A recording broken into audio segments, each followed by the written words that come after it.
And we are live. In last week's session, the party, after much deliberation and a night's rest, decided to let their captive Crimson Order acolyte go. He left, indicating that he was going to look into these supposed ties to dark dealings within his order. As the party had discovered, Kalos Nalth, the leader of this particular group of Order wizards, bore a brand of Orcus, the Prince of Undeath, a one-time god, fallen, his real fate unknown, and this fallen wizard, seemingly a servant of this dark fallen god. Oh,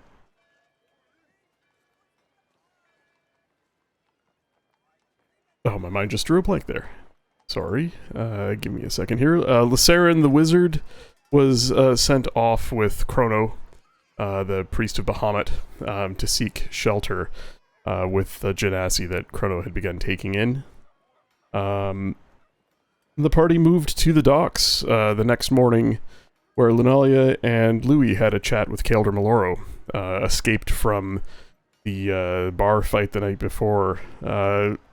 The wizard/scholar revealed much of the project that he and Lunalia's father and others had worked on, telling her a tale about a planar nexus that they sought to create, blending together the powers of the elemental planes, create a stable hallway full of doors where many planes could be accessed, a sort of open source nexus, free for all to use, and of course a place where power from the various planes could be channeled together. Lunalia discovered that a stone that she carried that she found in the ruins of her home is a possible keystone to that nexus. And she learned a little about the fates of the others involved and how they came to join this project. They parted ways, but not before Kaeldrum swore to attack the compound where the Red Wizards likely held several genasi captives on the Minted Terrace that evening. On their way there, the party was stopped by a group of guards, taken to a garrison at the north end of the docks, where Scribble was escorted to an office where he met with Ham and Sam. A lengthy conversation, the covert use of the amulet provided by Silas the Red, and the Scribble leaving with Hammond's blessings to do as he wished with the wizards, as they outstayed their welcome in Hammond's town. And so we begin with the party here in the late morning, approaching early afternoon, sun high in the sky, not a cloud in sight on this clear summer day. As the party plans their potential assault of this compound on the Minted Terrace. What would you like to do?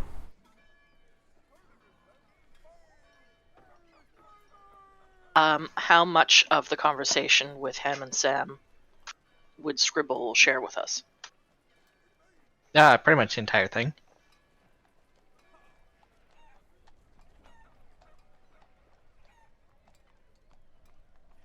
Is there anything specifically that you would not share? No. Okay. You would have told them that you had the amulet and used it? Yeah. Well, we assumed that when he got it out of the bag. Yeah, I asked Louis for it. Right. Okay.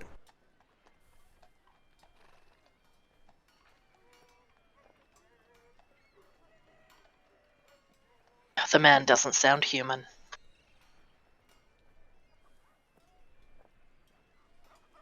It's a good thing you didn't partake of whatever he was eating.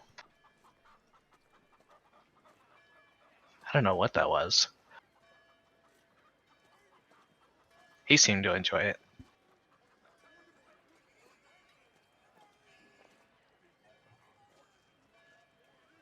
So where are we at now? Well, you were let go from the garrison, and you would be, let's see, let's go to the map here. Because we ended off, I was just coming back downstairs. So was Rogar in like okay, or was he? You know, he might look a little ill, a little nauseous. I don't know. Rogar, how do you look after your nauseous stint of vertigo that you had?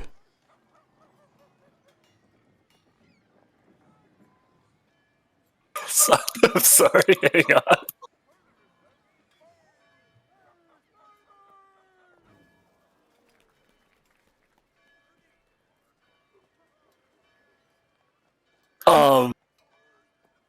Sorry, what was the question? God damn it, Re-Ray. Are you like fully recovered from your whatever spell you had? Yeah, like would Rogar look physically ill or disturbed in any way, or is he trying to hide it, or?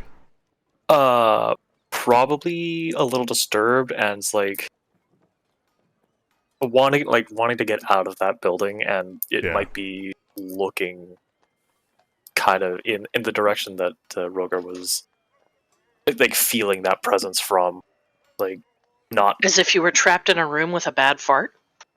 Yes. Yes. Well, I think we discussed it last week. Lunalia noticed that he wasn't well. And she would have seen a flicker, a change in color in his eyes as well. That was there just for a few seconds, and then they faded back to the normal color.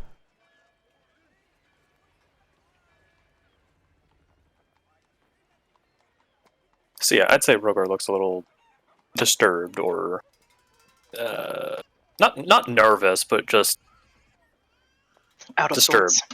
Yeah. Yeah, Lunalia would just hand over her water skin and say, are you alright? You looked ill there for a minute. I'm unsure what that was. Hoping it was just breakfast, but it's just this, I don't know, gut feeling and this presence on the ceiling, very similar to what I felt in at the tavern before things went south. There was a brief moment, something happened to your eyes. It was there for an instant and then gone, so I don't know.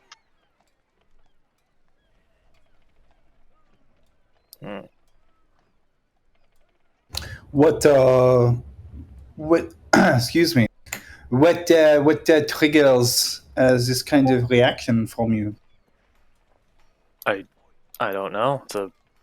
I guess the first feeling of it was just when we were waiting to meet with Lysarin and Keldrum. I was focusing on a slightly open doorway, and I just felt out of sorts looking into it.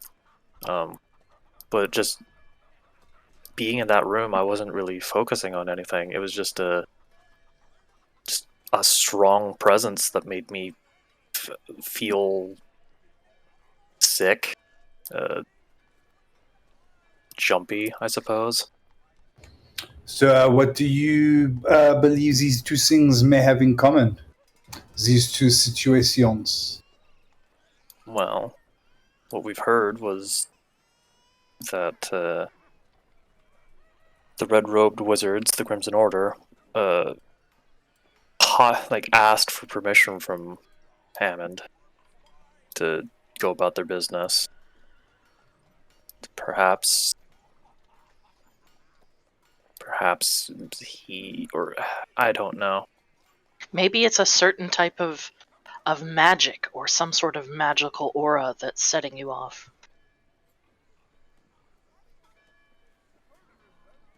Either something to do with these wizards or something else that was in the garrison as well as in the tavern. You've all vacated the garrison now, right? You're back Yeah, we're out on the outside. street? Okay. Yeah, it only went away, well, this time when, like, just a couple of seconds before Scribble popped back in. So it is Scribbler that is making you feel this way. Well, do you feel it now? No? Oh. Also, I haven't felt it the entire time we've been traveling with Scribble, so it's a new occurrence. Do you think that maybe... Is there a way that maybe this means that Amon Sam is similar to the Crimson Order and maybe they are more allied than he let on? It's hard to say. Did you feel it when we had the acolyte back at the hideout? For example, if the Crimson Order, they are these police of the wizards, right? They are not inherently evil people, but they are not good, but they are not, very, very bad. But this man that has the brand of Orcus, maybe it is him that is very evil and just triggers this. But then also, if maybe Amon Sam is similarly aligned, maybe this is what puts it off. Does that make sense? Maybe. Maybe it's Also, go ahead. maybe it's just a sense of, I don't know, evil? Could that turn my stomach? Who are you asking that question to? Oh, just the group. Do we know about his scale necklace thingy? I'd have it tucked under my armor. But have we seen it? I don't think so. Okay. Didn't you pull it out for the acolyte? I did, to see if I got a reaction from him. I don't think Lunalia would have seen it then. She was probably in the other room.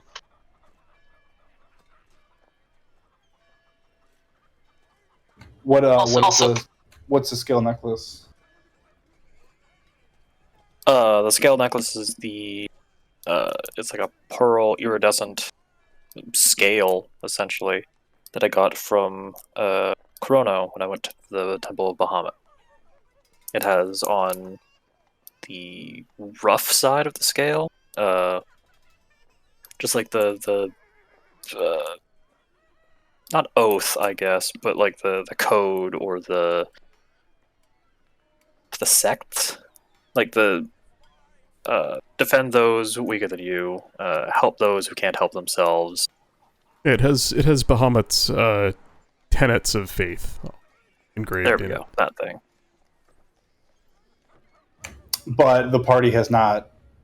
Has this been deliberately hidden from the party? Is it something that we would have seen or noticed recently? Was it when you showed it to the acolyte? Was it secretive or hidden at all? He's not trying to hide it. It's just he's just tucking it under his armor. I think when he showed it to the acolyte, anyone nearby watching what was going on would have seen it, but may have had to make a religion check to understand what it was. I mean, the only reason why Rogar is like tucking it away is because he doesn't want it to get damaged, but it's not like he's trying to hide it. Gotcha. Also, just as a side note, it was explained to me after last session that the Red Robed Wizards are not magic police.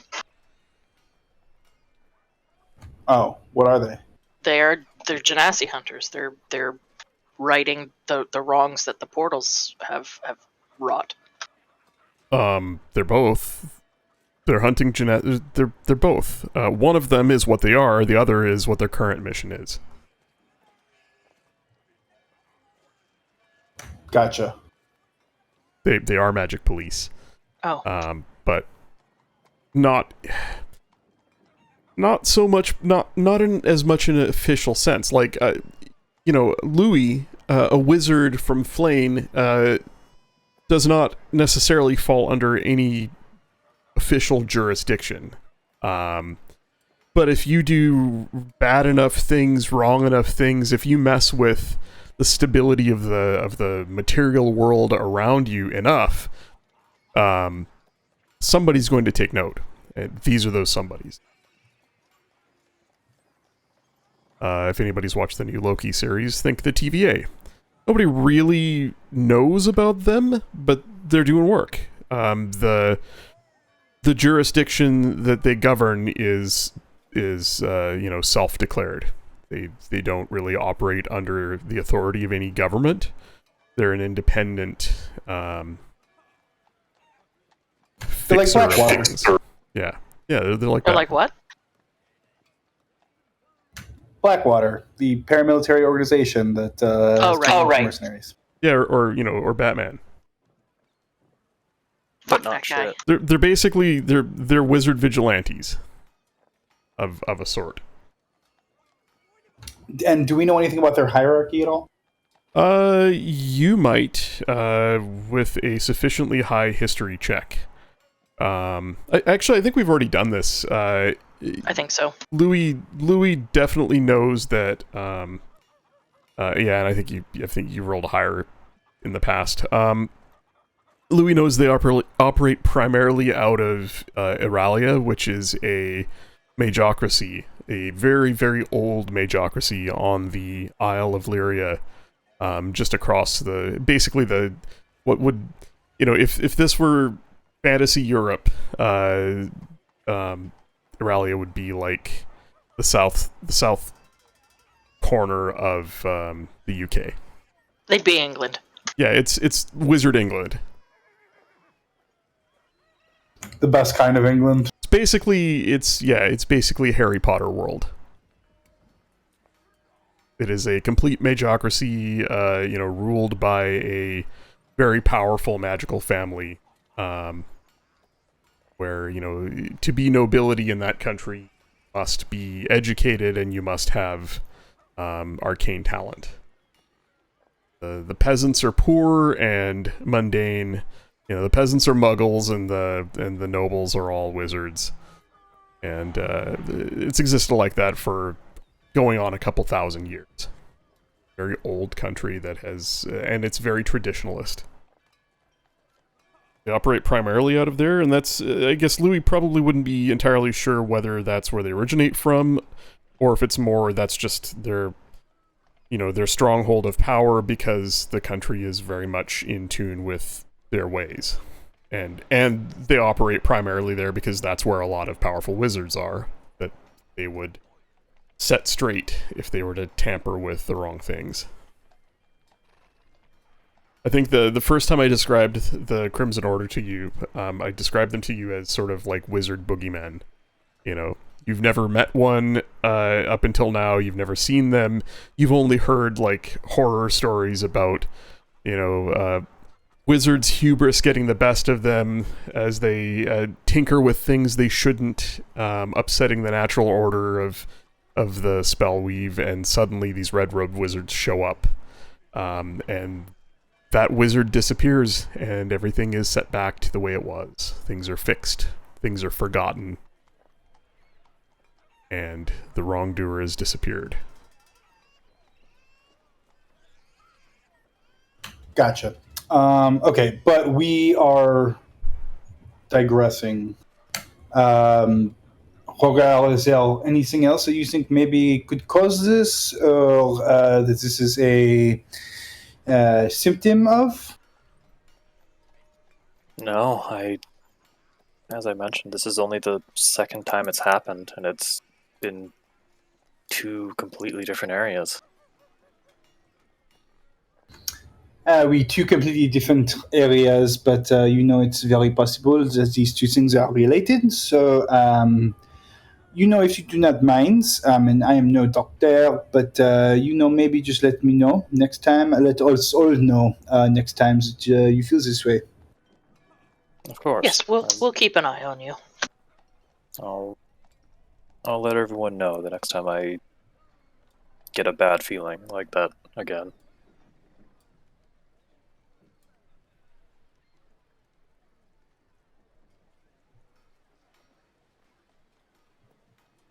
All right. Well, you have the afternoon. Knowing that Kaldrum was going to make his move at sundown, and that he would reach out to you just before, you have some time to gain some intel, figure out how you're going to get to the Minted Terrace and into it. Scribble would know that it is effectively a gated community. It's where the richest of nobles within Dralamar, reside at. It's a group of cliff terraces with wide cobbled streets and green belts and parks, all perfectly manicured. And in between them, mansions and manor houses, some of them with large grounds about them, all beautifully maintained with intricate hedges and hedge mazes, all sorts of works of art on display, metalwork and some magical sculptures that move on their own, and other various things that rich nobles might collect and display to show off their wealth. I think we had discussed this briefly last week, some plans on how to get in. How many of us can change our appearance?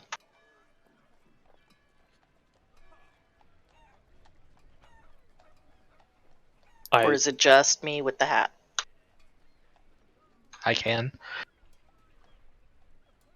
There is a way that I could do so, but it is not today. It must be maybe tomorrow. So the magic casters all have a way, but Noro and I don't. Well, I was just thinking if I give the hat back to Noro, and he disguises himself to look like one of these masked acolytes, red-robed wizards, and one of the others transforms how they look to look like one as well. We know that they've been taking Genasi there. I could go undisguised, and perhaps that's how we could get in.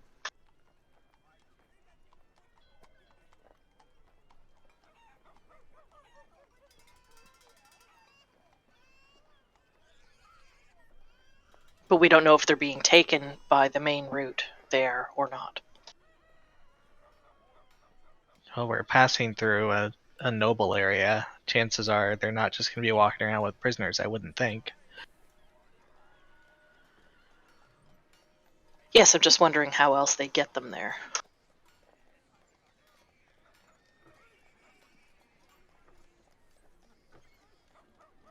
Where's this noble area? Is it Esperance Rise? Oh, the Minted Terrace, okay. I mean, I can see on the map that there's a little, dock down Good here. dock, yeah. But I don't know if there's any way up from there. Do we have anything that might be from the Minted Terrace to try to teleport with? I dropped a pebble into the pocket of the acolyte that we had held. It's just one of the stones she keeps in her pouch for turning into magic stones for her sling. I use it so we could track where he went.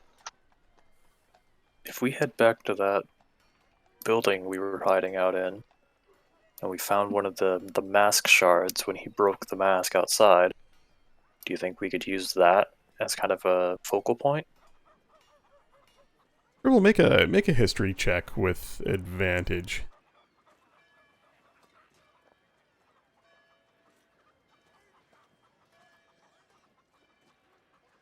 You've stolen a lot of things over the years. You know, a handful of them maybe you've kept. The majority of them you've pawned away or sold. Something out of those items must have come from the terrace. Must have spent some time there. Must have been out of a noble's pocket. Must have been out of somewhere.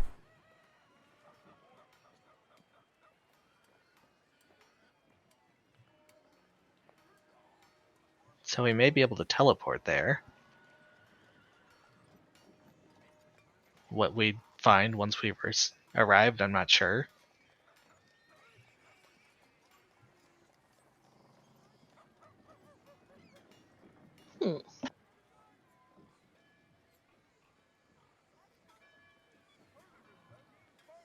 Do I have that thing attuned?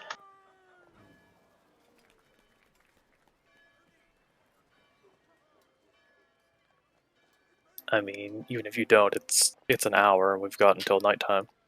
True. But Scribble might also know that there are other ways to get places you need to go. Well, I mean, we could go past the bridge and see what it looks like. See how the guards are. See how many people, come and go. It's worth having a look at. Maybe we could learn something.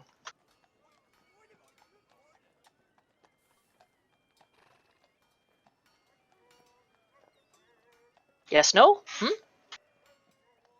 Yeah, I mean, it's worth a shot. I mean, we don't. It's late morning. We don't have anything to do until middle of the night.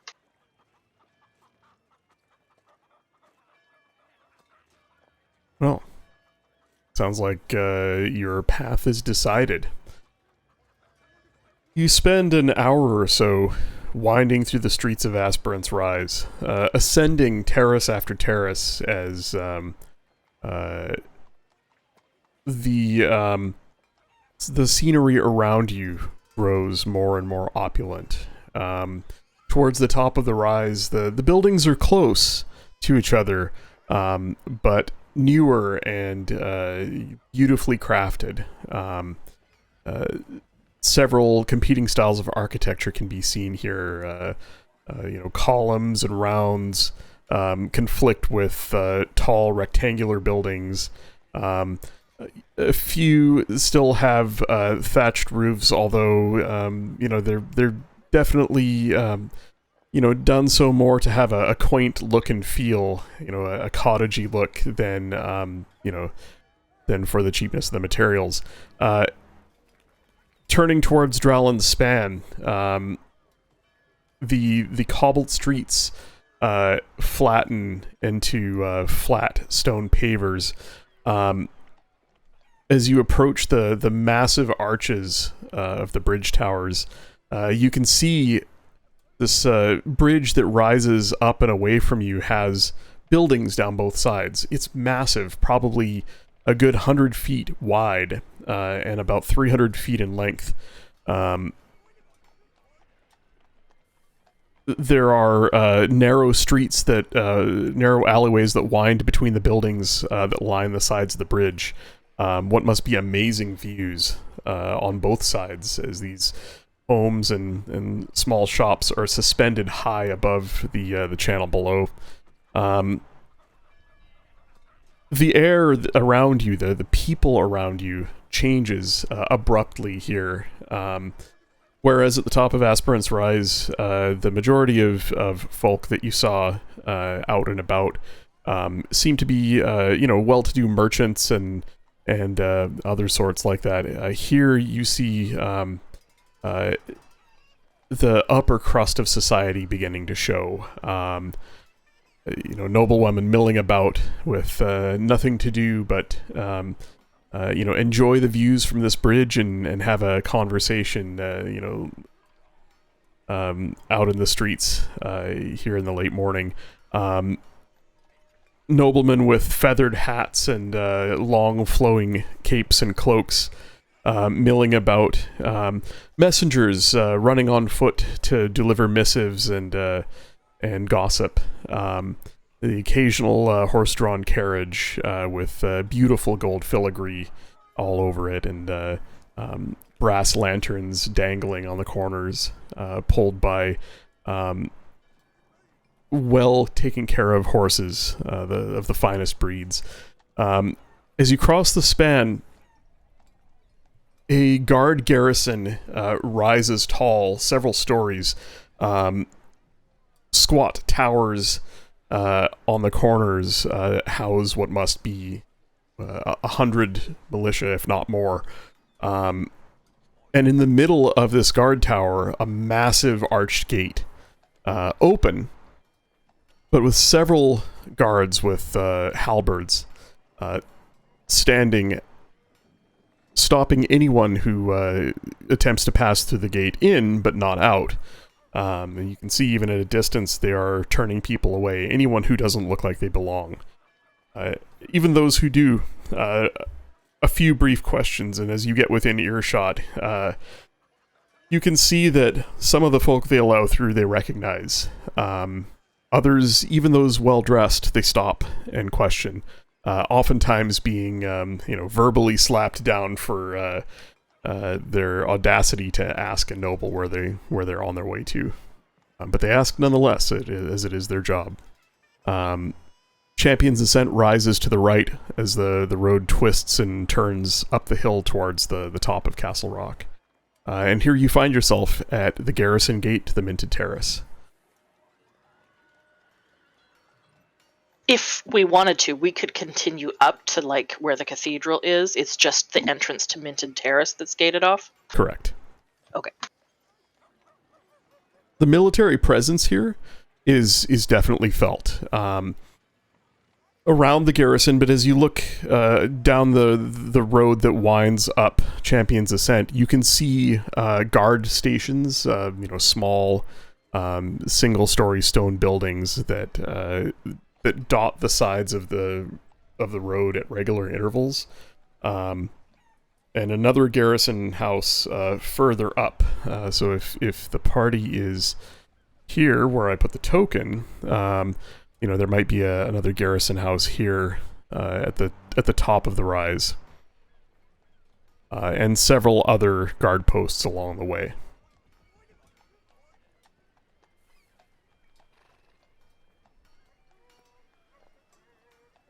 You stay a while and observe the garrison house. You see a noon changing of the guard as several new fresh guardsmen come out from a concealed doorway back around a corner down a tunnel, and replace the morning shift, who you must guess steal away for a spot of lunch and perhaps a nap before coming back on duty. Or perhaps rotate to somewhere else. And as you watch, more folk come and go through the gateway, and you begin to get a sense of the pattern of comings and goings here within the Minted Terrace. There are some couriers you see who are not stopped at all. They travel on foot. One on horseback, the horse with its coat glistening with a fresh sheen of sweat. You can see that its rider probably bears urgent news from either across town or perhaps even from outside of Dralamar. He's stopped briefly. He shows a signet and is allowed through. Seem to be several ways to get past these guards, the easiest of which is to know them. The toughest of which is to answer questions and look like you belong. Are they wearing the same guard uniform that the ones that took us to the garrison are? They are, yes. Do we are any of them from the group that we saw, either before us or behind us or at the garrison? No. I mean, you imagine with the size of the city, there are thousands of militia, military, town guard.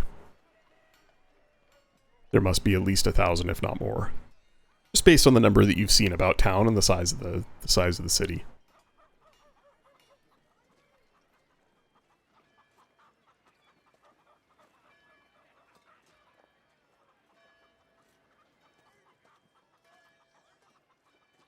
And I Gaming. suppose they all wear the city's colors, a deep blue trimmed in white, on their tabards with a symbol of a ship's anchor with 3 stars above it.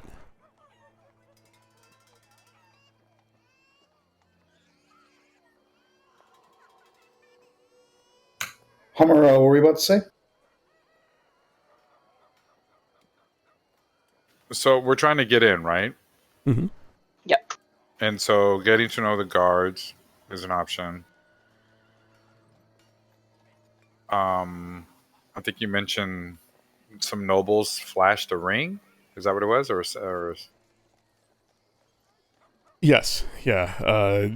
The mounted courier displayed a signet ring, and they allowed him through. Others seem to know the guards. You catch a little bit of witty banter back and forth between the guards and some couriers, as well as some of the nobles. They seem to let through anyone they recognize without giving them too much hassle. okay? Well, Noro's just gonna say like, "I'm not one for talking. There has to be another way." I'm not one for lying.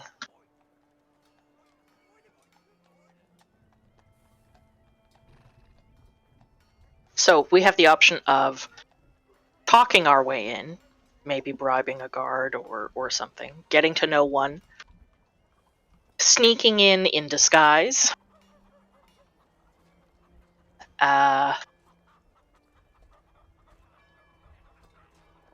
Is it possible to scale the cliff from Castle Rock down into the Minted Terrace?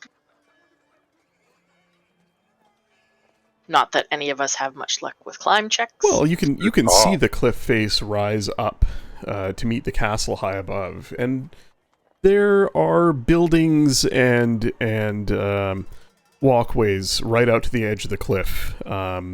Stone walk that actually hangs over the edge of the cliff and is supported by massive pillars. One could perhaps, but it would be straight down, and it would be a drop of a couple 100 feet.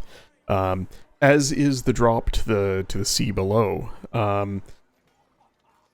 Scribble. Why don't you make a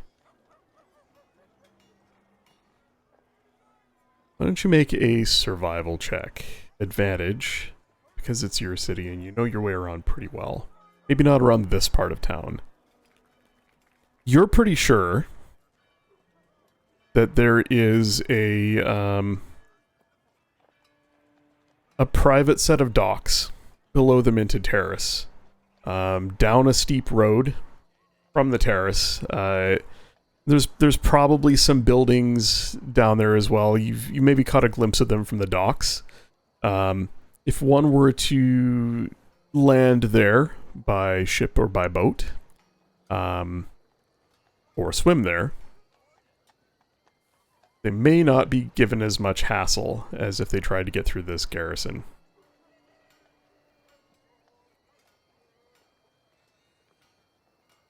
We need a boat. But you're not 100% sure. You don't know if there are guards at the docks as well. Just from what you've seen, nobody at the docks in Prosper Bay gets hassled. Even though there are city guards about, they tend not to bother anybody who is by boat. That's on this side, though, not below the Minted Terrace. Yeah. So, he's making an inference. Inference? Mhm. Making an educated guess, but it might be another way. One thing Noro has learned about cities: They suck. coins can help you access. Does it look like there's any shops or anything in the Minted Terrace that we can see from outside of the gates? From what you see, looking through the massive archway, not really. It looks very residential. Okay. Palatial estates and tall townhouses, green belts and parks. You see only the near side of it, only a sliver of it. But Scribble might tell you that he's never heard of any merchants, selling their wares within the terrace. That isn't to say that goods aren't delivered to these manor homes. That building, the one that the Crimson Order was hiding out in, did we ever get any names of, like, any street names or anything when Chrono, quote unquote, interrogated him? You have a rough location. I'm struggling to remember. I think you have a sketch of a map. Yes, he gave us a rough map. Yeah, he's not from here, so he wasn't able to give you, more than just sort of his layman's directions for how he gets there. Like, if you're in a town that you're unfamiliar with, you can still find your way back to your hotel, right? You know the area around that well enough to get back there, but you might not remember the street names or much. It's more traveling by landmark. You're fairly confident with the map he gave you. Scribble is fairly confident with the map that you have that you can find your way to this manor house relatively easily.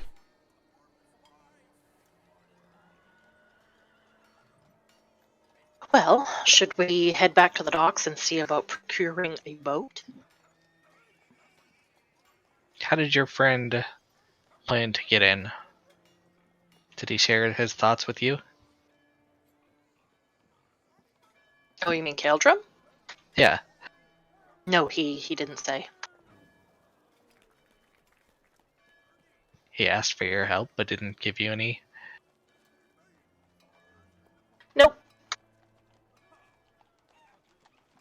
I offered my assistance, and he said, good, I plan to enter the compound to get Ember out tonight. And there was no more information than that, other than he would contact us when the time approached to move in.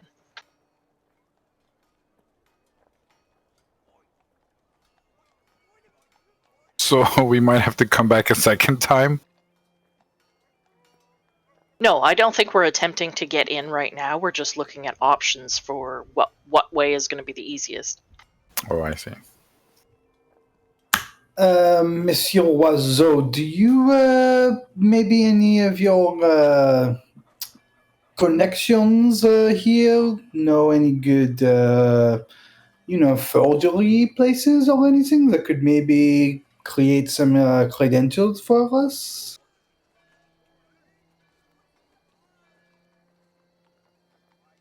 Possibly.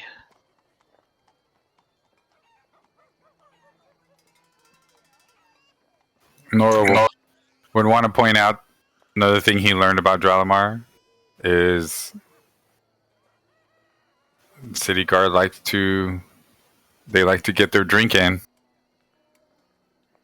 Maybe that's where we can be their friend.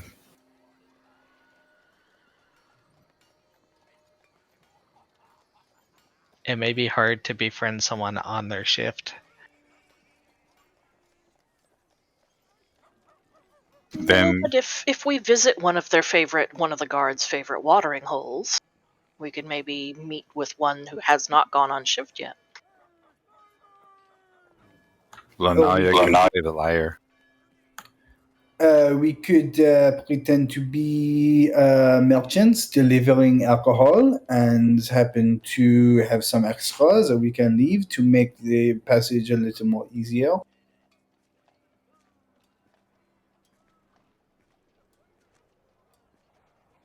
That could work. I'm sure someone's having a party every night. Here's my thinking out of character. Is that if we wait until it's time to actually go and try one of these methods and it fails, how then are we getting in? Like if we go and we try and bribe our way in with booze, or we try and, sneak our way in with, disguises and we're seen through, are we willing to have a fight right here at the gate? Can you restart your Discord? You're sounding a little robotic. Does she sound that Sorry. way to anybody else, or? Yeah, you are too, Poker. Oh, damn it.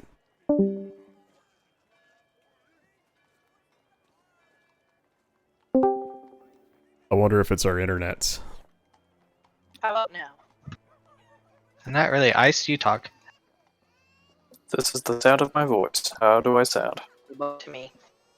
Yeah, you're Oh, a little yeah. robot-y as well. Connection is in the red. It's all three of us, eh? That's fantastic. The stream bit rate's good. Here's what I'm gonna do. You got I'm better, going- it Sound looks fine like. now. Did it get better? Yeah, it looks like it got better. Okay.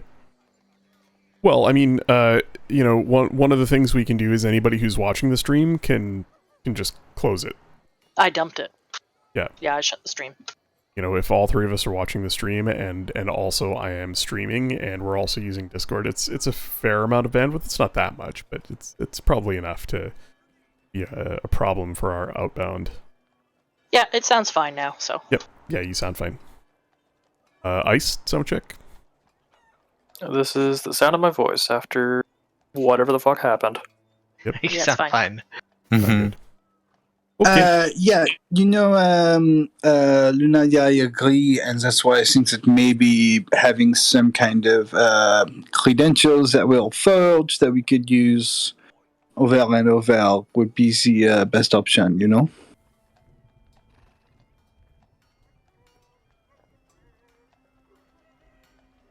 So are they, would paper credentials be, or if we could get a signet from one of these merchants, or not merchants, but these messengers that are running and around? You clearly observed a messenger flash a signet ring and was let in without any words.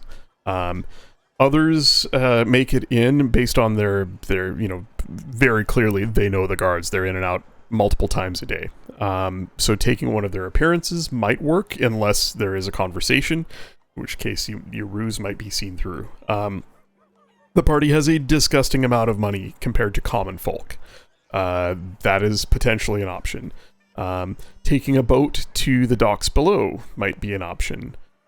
Sneaking in while invisible is potentially an option. Rappelling down from the cliffs above, maybe, although it would be in the middle of the day in plain sight. Which, Well, we wouldn't go during the day. yeah, might not have enough time to go in the evening, and you also don't really know how. You'd have to scout out the area above, and it might be too crowded for you to jump off the edge covertly or rappel down covertly, even in the evening. So I think we may...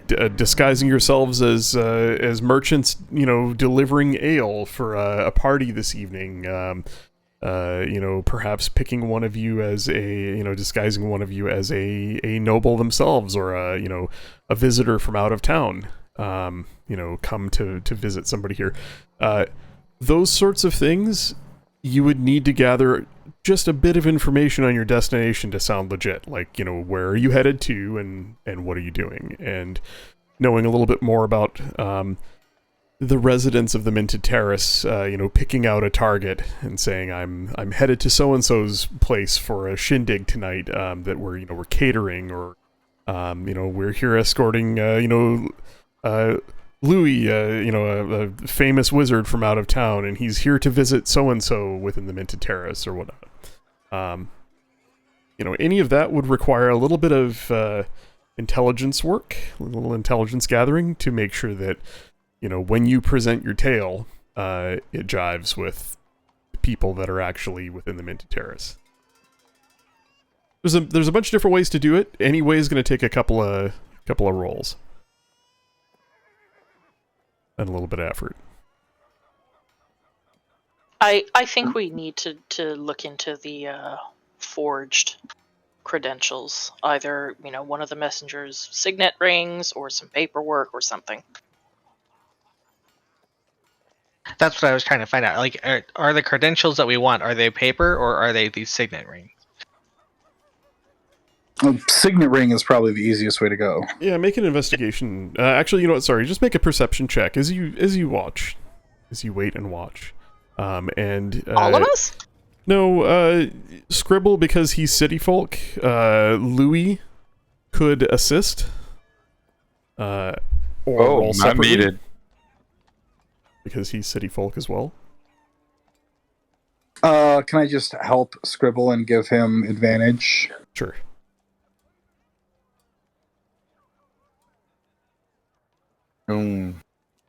Makes a huge difference.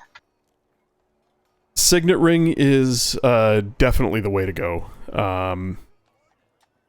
The more you watch, the more of them you see.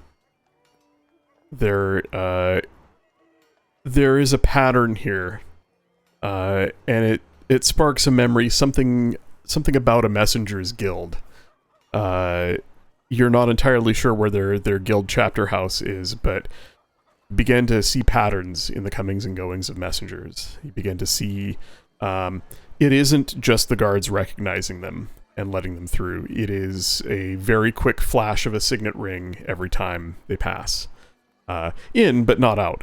Folk are allowed to leave. Sometimes a suspicious eye follows them to make sure they're not absconding with something stolen, but as messengers enter, every single one of them flashes a ring in a certain manner that allows them in without even so much as a word from the guards. There are others that are allowed in because the guards recognize them, but as you sort of, with your perception check, you sort of sort the patterns out. The ones who are allowed in because they're known seem to look more like folk who live here. Much the same way somebody entering a gated community for the 1,000th time, the guard would just wave them on through. Whereas less recognizable folk like, merchant number or messenger number 37 has to flash a ring. The hitch will be procuring enough of them for all of you, as well as much the way bike messengers in a modern city have a certain look about them. Many of these messengers traveling on foot or mounted, they all have a very, very specific look. They all wear travelers' clothes. They all travel light. Many of them have a large leather satchel, with various missives and scrolls tucked in it, and they all have a look about them that they're constantly in a hurry, constantly out of breath. But that signet ring seems to buy anyone that looks roughly like one of them passage.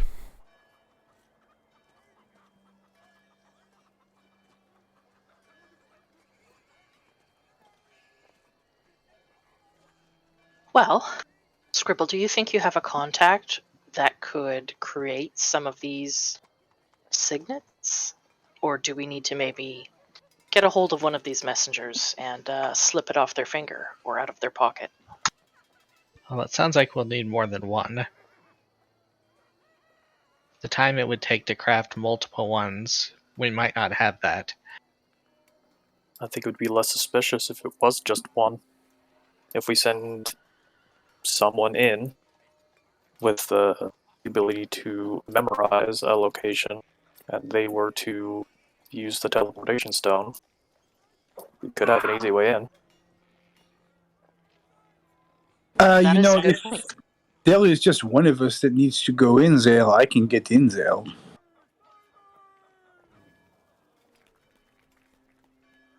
I just, poof.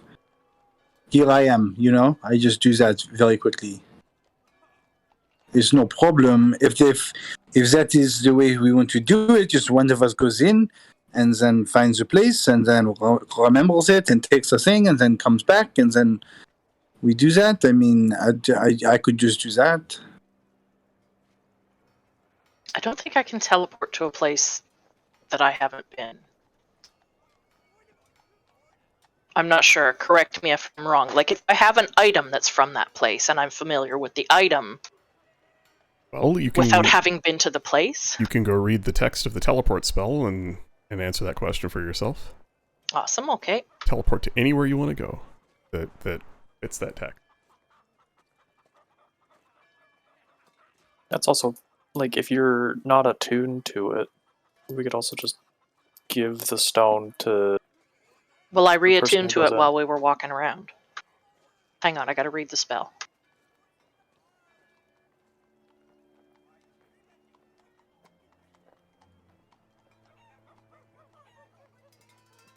Yeah, whenever possible, even with custom items, I try and use, by the book spells so that they're easy to look up and follow, and then if there's any questions beyond that, one can Google and do a little search on it.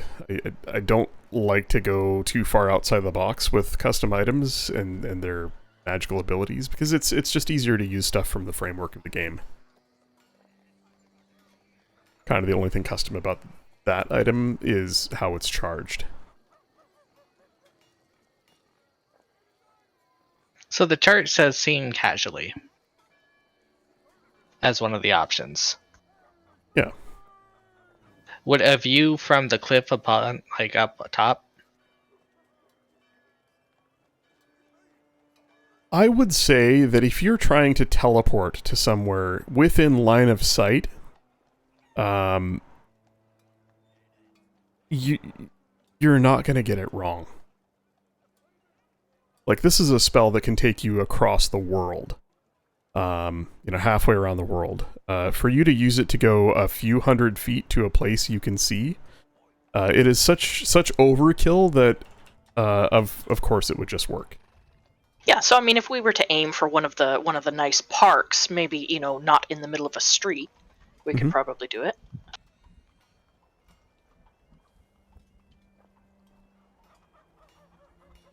Yeah, very familiar is a place you have been very often, a place you have carefully studied, or a place you can see when you cast the spell. It's right there in the text.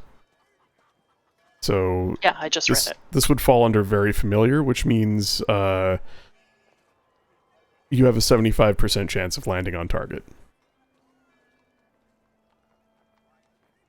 There is no better chance unless you have an associated object from that place, from your destination. Well, I mean, like Louis offered to go in, pick a flower from the park, or a paving stone or something, and then come back. That would help. That would definitely help. Yeah. Anyone who can get in there covertly and take an object of any sort that is from there, that would guarantee your ability to land there. Well, that seems like the best course of action. Mm-hmm. Yeah. I would love for you to try it without an object. I'm so looking forward to that dice roll, but Yeah, me too, actually. there are other cities in this world that I have mapped out that you could land in. Yeah, we're gonna wind up in a park in a city halfway around the world. Mm-hmm. Hell yeah. Could you imagine if you guys landed in the park at the top of Oath Eleanor on Galanor? That'd be so great, like surrounded by elves suddenly. Or fucking tabletop in High Mount. Yep. All right. Well, Louis, do you have everything necessary to head in right now?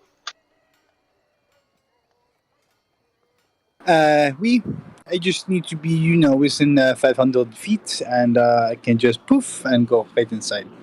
And how will you get out? I will walk out. What else are they going to do? Not let me leave? No, it's fine. They just let anybody out, There's not much scrutiny of people that leave, just the ones that go in. That is true. Yeah, I'm sure you'll be fine. Perhaps I could go with you in the form of a very, very small spider. Or a mouse. I think we probably just need one. Well, that way I could see it myself. I could take one other person with me.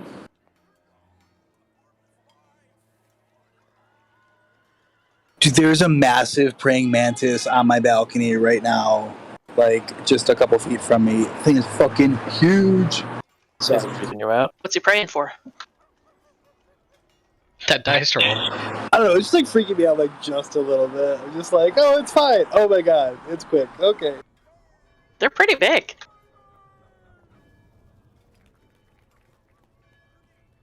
All right, so yeah, you two, I'd say go ahead and go. Yeah, I think we could go now.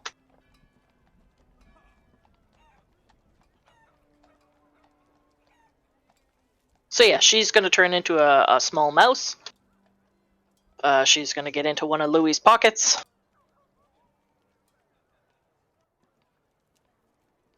Allons-y. Let us go. And I'll walk up like, I don't know, 200 feet away from the guard tower, and then just pop to the other side. All right. Are you? I'm assuming you're just gonna look through the massive stone archway and pick a spot somewhere on the other side that's sort of out of the way, and just go there. Yeah, I mean, I might wander closer, get a good look, as if like kind of as if I was gonna walk past, and then when I get out of good eye shot, just boop, I have a range of 500 feet. Yeah, just make a perception check real quick, just to scout it out. Oh, 1 sec, sorry. He's still fucking with the mantis. He's blowing smoke at it. Just trying to get it stoned.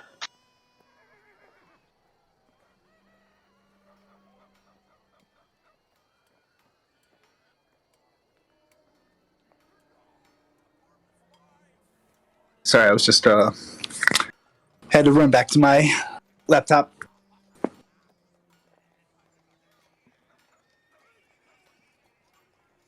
All right. You scout out a spot, and sorry, is Lunelia? Are you going with him in your normal form, or are you going to? No, she's in his pocket as a mouse. Okay. So you wild shape into a little mouse and crawl into his pocket. Louis, you get about as close as you think is safe, and you pick out a spot on the far side, in the shade of a building. You don't see anybody in the immediate vicinity of it, and you go ahead and cast the spell, and poof, you twist out of existence, and in a puff of brimstone, you appear in the exact spot you targeted. Quickly have a look around. There are, some stones about, broken bit of cobble. You could grab certainly something more tangible than that, or you could just grab a piece of rubble from nearby. I'll go a little ways in and see if I can find, like a small park or square or an alleyway or something. Okay. That just seems a little out of the way. And then, grab a pebble or something, pull Lunalia out to take a gander around. And while you two are here, do you have any interest in actually doing any scouting to like find your destination, or are you just going to grab something and walk out? No, I'd rather leave the scouting to people that are good at scouting. Yeah. Okay. Good deal. What do you take specifically? Is there within a few 100 feet, is there like an alley that seems like it's not getting a lot of use? Yeah, unlike the city below you, the alleys here are immaculate. Not a piece of trash, nothing. No empty crates, no bums or hobos, not even a slick of mystery fluid. Spotless and clean as any street. But you do find, some broken cobble and like a crumbling bit of stucco and, Yeah, I'd want to find somewhere that I can go that I think that, 5 of us could bamf into and not arouse too much suspicion. Yeah, you find a secluded spot, and you do find, some loose stone in that area. maybe in the shadow of a tall wall that bounds one of the estates, and beneath a couple of large, like 4-story walk-ups, there's a narrow bit of an alley, not more than about 8 feet across, well shaded in the light of day. A bend at the end of the alley means that you're not visible from far in one direction, and the other direction sort of opens out onto open air off the edge of the cliff a couple blocks away. You think at a fairly safe spot, and you grab a little stone from there. Cool. I'm gonna pop Lunelli out. Say, take a look around, and nod your head and squeak when you are good, and we shall depart. Yeah, so she'll just sit in his hand. She's going to do a good look over.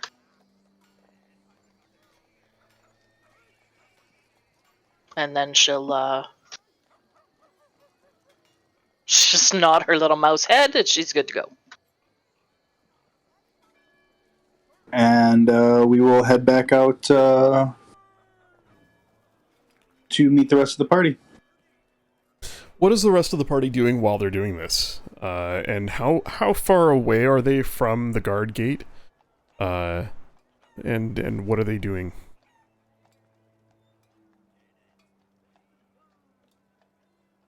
Well, I don't think we would have approached the guard gate. Would we say that we're closer to like the bridge?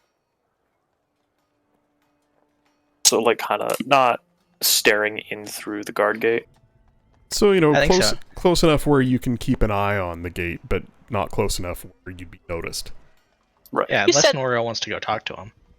You said that there was a bunch of people that, cross the bridge that like to hang out there and enjoy the view and stuff, right? Yeah, there are, gaggles of nobles just milling about with nothing better to do than, gossip in the street, gossip street side, or, lean against a balcony and enjoy the view of the sea.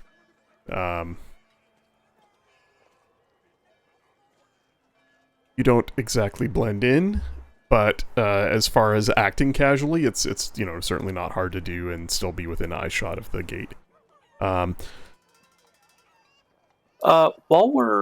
we within earshot of any nobles that are gossiping? Just kind of like listening for maybe noble names. Not any in particular, just as a just in case kind of thing. Make a perception check. As you eavesdrop. Look at that. You spend some time eavesdropping as Louis and Lunalia complete their mission. You hear about a fire. An explosion and a fire at the old Thornton estate. One noble muses that the place has been vacant for years.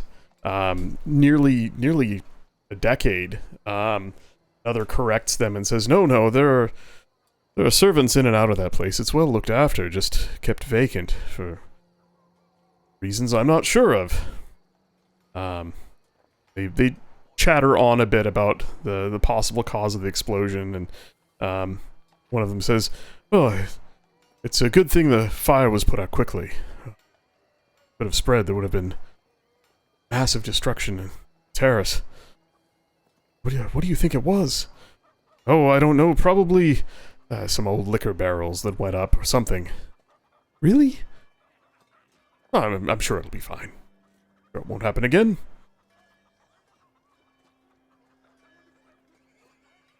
That's about all you catch. Okay.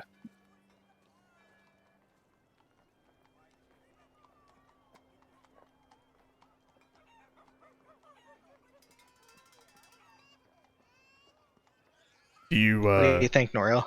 you tell I'm guessing you share with the others what you overheard.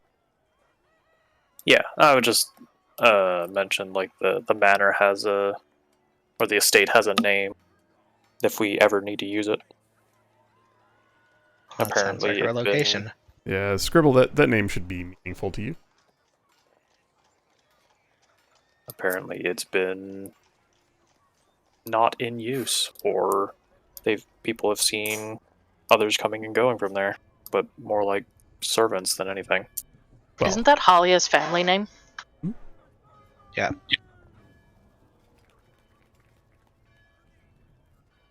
sure is.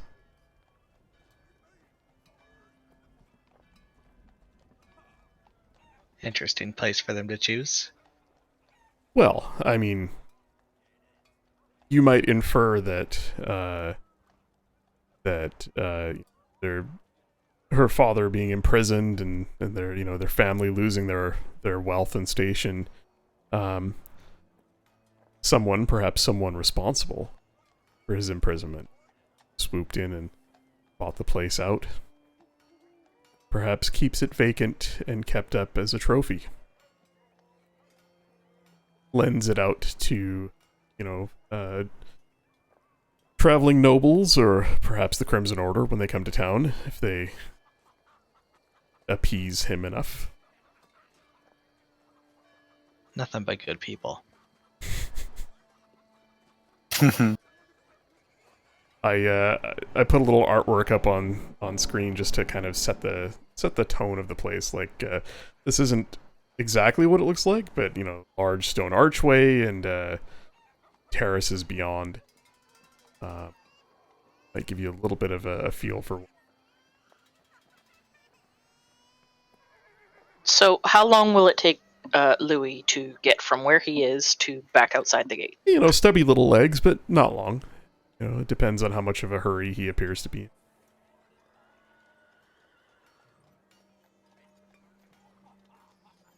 Louis, as you strut towards the gate, one of the guardsmen there, you notice him eyeing you.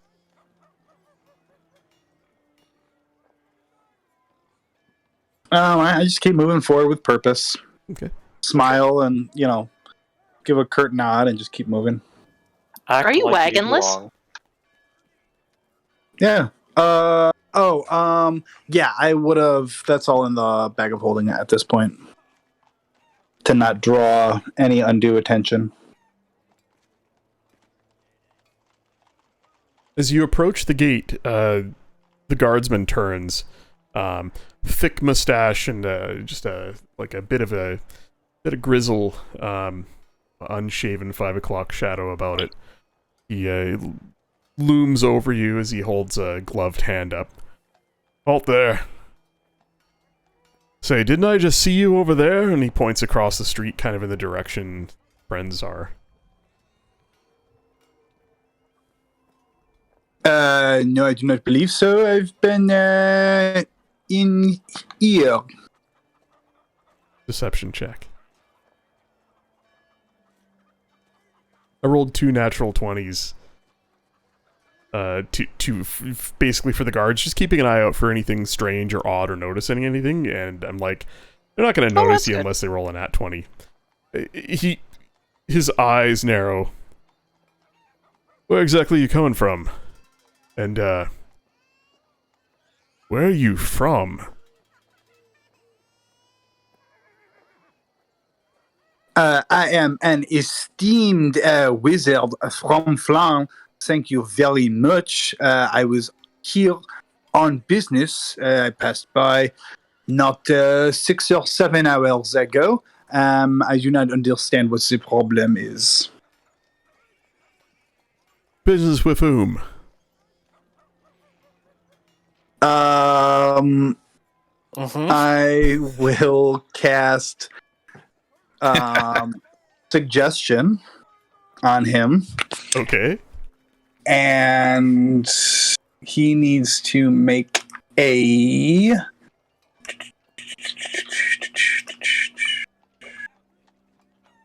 What kind of roll is that? wisdom saving throw.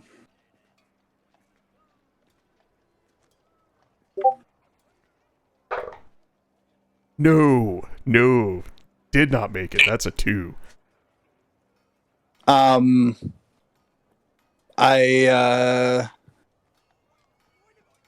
I told you already when I first came through exactly who I was meeting. You will let me through without any further questions. He kind of snaps to attention awkwardly. Right. Sorry to trouble you, good sir. Off you go. Bonsoir.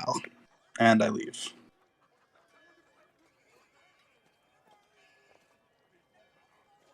All right. You perhaps with a little extra spring in your step, make your way back to your friends and somewhat out of sight of the guards. As the guardsman that you charmed is left scratching his head to figure out how you spoke to him 6 or 7 hours ago when he wasn't on shift. Best thing he can come up with is they all look the same to you. Spoke to someone else. And that all those look the same to him as well. If we just assume that everybody's racist, it just goes so much smoother. Yep. It just works. Things just work out so well when you assume that It's the everybody's proper time period for that. right. I mean, what's the fun of having a bunch of a diversity of races if you can't have a diversity of racism?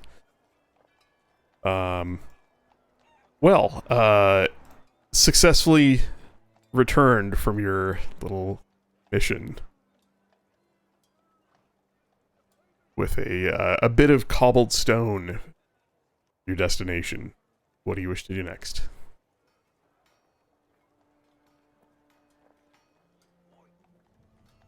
We can now get in there whenever we want. Is there anything else that we... is there anything else we want to do before we go in there? And then aussi, what exactly do we want to accomplish when we go in there?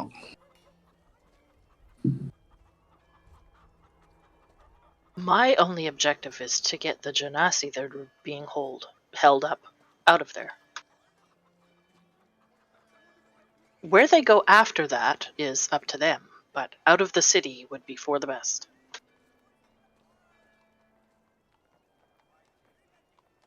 I believe we can point them in the direction of Rogar's new friend. Although, Rogar hasn't told us the location of where that is, has he? Nope. He has not. And then also it might be somewhat difficult for us to leave if we are holding a bunch of, colorful people out of the gates as well. I don't think we would go through the gates. Then where would we go? I think Perhaps that's where we could make use of the docks. Yeah. Depending how many there are, I can teleport again and I can take up to 8 people. Maybe we should have started this earlier, but in this case, maybe it might not be a bad idea to get a boat and go over there so that we know that we have a boat to get out of there and don't have to worry about, trying to find passage when we, oftentimes we are very, good at what we do, of course, but, sometimes there is a desire for us to make a quick getaway, and if we have to negotiate passage, it might not be... maybe we should get a boat before we free these people. I agree. Just in case.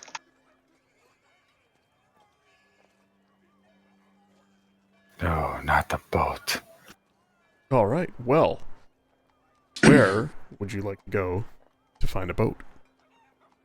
To the docks! So now that we have figured out the way to get in there, we will go find another way to get in there. When you say boat, do you mean like carries like 50 people? Well, that's the thing. We don't know how many people. Or one where like 10 people can get on and we row our way out? Yeah, that's more what I'm thinking of. Just a really big rowboat. You know, something that'll hold no more than 15. If there's more people than that, well, you guys will roll 15 and I'll try and teleport the rest. And if there's even more than that, well, they're fucked. Could also just be multiple trips. This is not a good plan. Yeah, maybe we should think this through a little bit more. It depends on what type of genasi. If they're like me, they should be able to swim away without a problem. I did overhear some gossip that we could potentially use to our advantage. Oh, what gossip is that? The house that burned down was called the Thornton Estate, which I'm pretty sure is Halia's family estate. There are rumors that it's been abandoned and that there's nobody there, but also rumors of workers still being there to keep up the place. Depending on how many people we find, if anyone comes into contact with us or questions who we all are, we could say that they are workers of the Thornton estate and we are sailing them back to their living abode or their living space or wherever.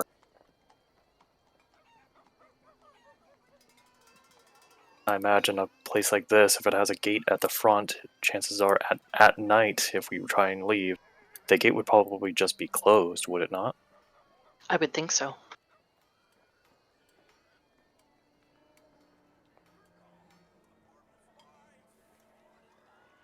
If a gate's going to stop us, I'm not sure what we're planning once we get past it. Mm-hmm. I say we let that be a problem for later us. That I do not agree with that. I do not think it is good for us to go into a hostile situation and have no idea how it is that we would like to exit. I believe we need to look into getting a boat. Let's make the docks our next stop. What time of day is it now? Oh, after all of this, it's just past noon. The sun is peaked and is beginning to creep towards the horizon, but it's maybe 12:30. Also, you might be a little hungry. Time for a spot of lunch and time to find a boat. So what are you all looking for? Are you looking for just a boat that you can use, or are you looking to charter a boat or a small merchant ship?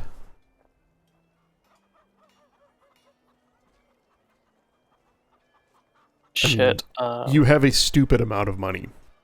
And,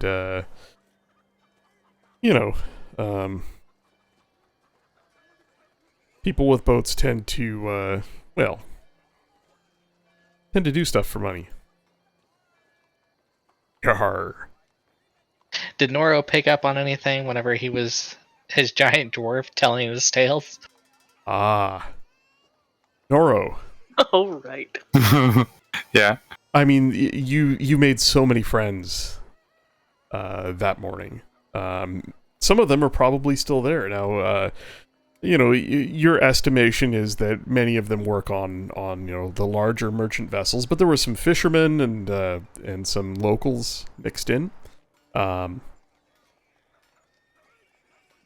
only rub is they know you as a 6-foot dwarf. Well, yeah, on our way to the docks, she would hand Noro the hat. I think it's time to put the Deeb's face on again.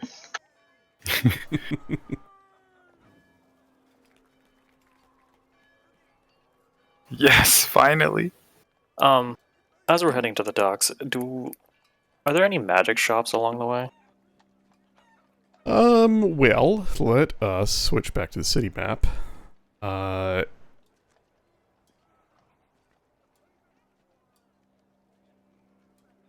I'm guessing that you're asking Scribble.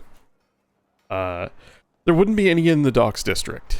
You might have to head back towards the market district, and even there, magical items, something more like Lysaren's shop. I'd be wondering from like the bridge down to the docks. Yeah, you can find something. Okay. But you might have to ask around a bit, unless Scribble nails a I don't know, survival or history check.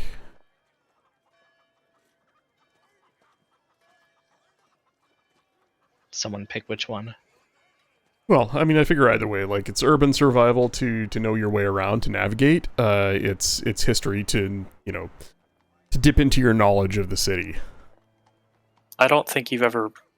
I don't think Scribble would have ever like stolen from a magic shop. That would be a bit harder to steal, so it'd probably be under history to Okay. Yeah, that's fair. remember That's any.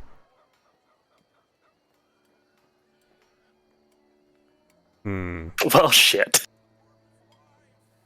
Yeah, it's tough. I mean, you would know that the majority of the 3 or 4 shops you're aware of in the market district sell trinkets. You'd be lucky to find an actual proper magical item in any of the 3. You might find mundane, the simple common items like like your cloak that can take on other appearances, or armor that never gets dirty. Something with a minor enchantment on it.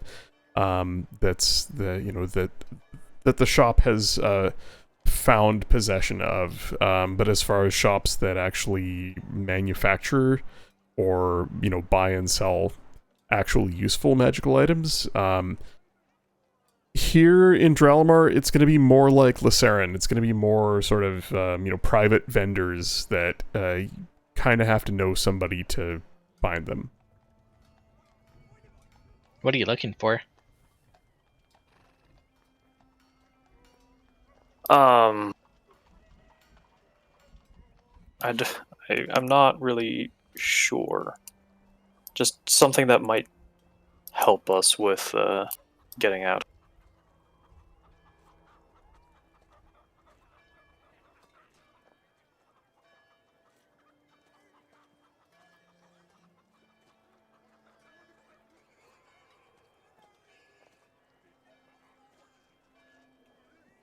I mean, you could always go and have a chat with Lysarin and see if he has anything or knows anyone.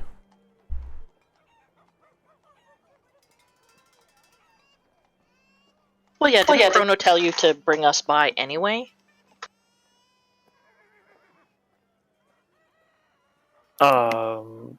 Did Chrono say to bring? Yeah, I mean, we could go visit if we wanted. Well, I think we should find a boat first. Yeah. Again, are you just looking to rent a boat? Or are you looking to rent a boat with a crew? Or have a boat show up at the dock at a specific time and maybe wait for some people? Anything is within realm of possibilities with the amount of money that you have. I think that we should look for a fully manned boat that we can pay off, and that will take us over there and potentially, secure our entry into the Minted Terrace, and then also sit there and wait for us to return and possibly be ready for a quick getaway. It is also very important to not ask questions or to betray us. That is the part that we can accomplish with this money. Ah, yes. So yeah, let's look for a boat to charter. Ship and crew to hire.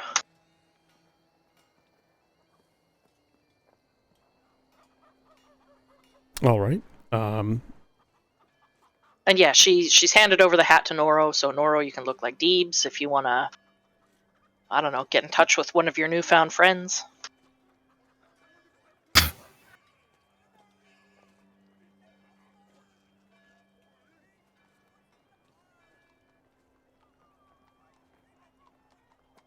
Look like Deebs. Find us a boat, Noro. You don the hat. Still attuned to it as it hasn't been off you for very long, and conjure the appearance of your dwarven friend. Again, as tall as you possibly can. the weight of your bootsteps on the docks, adding presence to the image, as you strut out onto the docks, looking about for some of the folk who sat and enjoyed the tale you spun. You spot one of the chattier sailors, a darker-skinned fellow with curly black hair and a greasy beard. And he sees you and trots over your way, drops a large pile of rope and tackle, and comes running towards you. My friend! My friend! It is good to see you again. I thought you were a mirage the first time. Mirage that told wonderful tales, but it is good to see. I was not seeing things. And you brought friends! My name is Saif. I'm at your service, and he bows deeply. Several gaudy gold chains and amulets pouring out of his vest, and dangling as he bows. What can I do for you, my friend? You've come back to tell more tales? Actually, a boat. We're looking for a boat. Can you help us? Why, yes. Have the tallest boat in all the land, the Desert Breeze. Come, come. I will introduce you to the captain. He turns and trots away happily from you. Am I looked at as some kind of exotic animal? Yeah. He thinks you're he's one of the ones who sat wide-eyed listening to your tales, couldn't believe what he'd seen. He takes you back to this large it's a long narrow boat with a single sail, triangular in shape, offset, several oars out each side that are pulled up and jut upwards in the air off either side of it, almost like the wings of a bird, sort of folded up. The narrow boat has a long deck and a sort of a tall upper deck at the rear, where stands a short, rotund, swarthy fellow with similarly greasy beard and long curly hair. He has a bandana tied sort of loosely over his head, and a large scimitar at his belt. He shouts orders in a language that you're not familiar with at the deckhands as they move supplies around and offload merchandise and bring other things on board. Saif calls up to him, and they shout back and forth, much louder than needs to be shouted. And the short, fat captain of the ship descends the stairs. His imposing presence up from his command, his seat of command atop the rear of the ship. As he descends the stairs, he's quite diminutive in size. He's maybe 5'3", 5'4". He approaches the party. Saif says you have need for our services.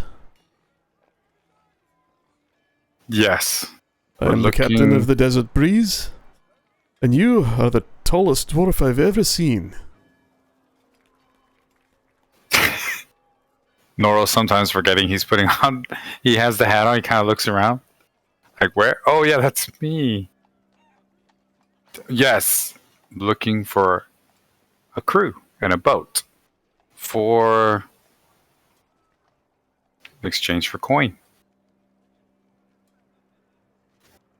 Well, my friend, you have come to the right place. We are in between jobs. Tell me, how far are you looking to sail? How many are you looking to take with you? And how dangerous are the waters you wish to ford? This is where Noro turns around to the group. He's like, this is that talking part I'm not good at. Help! Help! Help! Can we see the far dock below the Minted Terrace from where we are? You can. It is quite the distance, but yes, you can see it.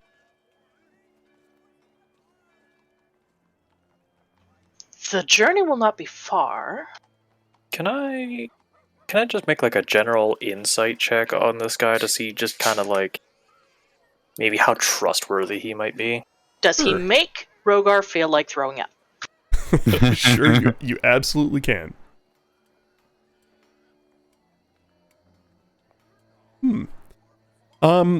He's hard to read.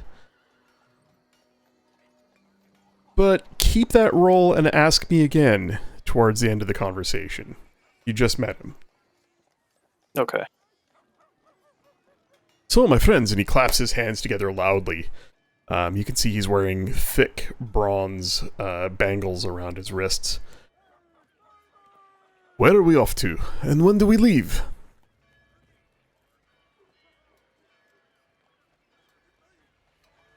Help! There is some element of danger involved. Potentially. Are you in, you're not in disguise. I'm assuming you Nope, just have I've got your my hood pulled hood up. Yep. His eyes narrow as he peers up at you from his short height.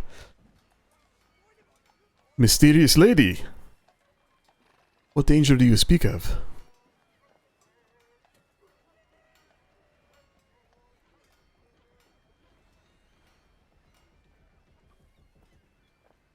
We are attempting a rescue. A And rescue? Those that are holding those we intend to rescue will most likely not be happy with letting their captives go. Therefore, the danger I speak of. Ah. Slavers. Yes. I know their kind well. And how do you know them? Have you encountered them before? I did. I am, well, it is a tale for another time, but I, spent some time in the company of slavers. In my younger days. On which side? On the side that bears the scars to prove I did no wrong. And then she would like to insight check. Alright. He begins to roll up his sleeve, and you see one arm is covered in scars. And he turns and lifts up his tunic, and you can see his back is just marked with whip scars. Ah, We unfortunately don't know how many are being held, but we do know where. We hope to get them out by the end of the night. Within the city, then? Yes. I did not think that slavers ran in Dralamar. Not that... Well, I suppose any city is... could turn a blind eye to such trade, but I have not seen any sign of their kind here. and I'm sure that's how they've continued to operate, by having their activities obscured. So, So, you will, bring these people to my boat here, and we will take them away. No, not we need here, you to- exactly. We need you to bring your boat to a different dock to hopefully pick up these people. A different dock. Rugar would just, I guess, point towards the Minted Terrace and, like, follow the... Is there a path down that we are able to see to the docks?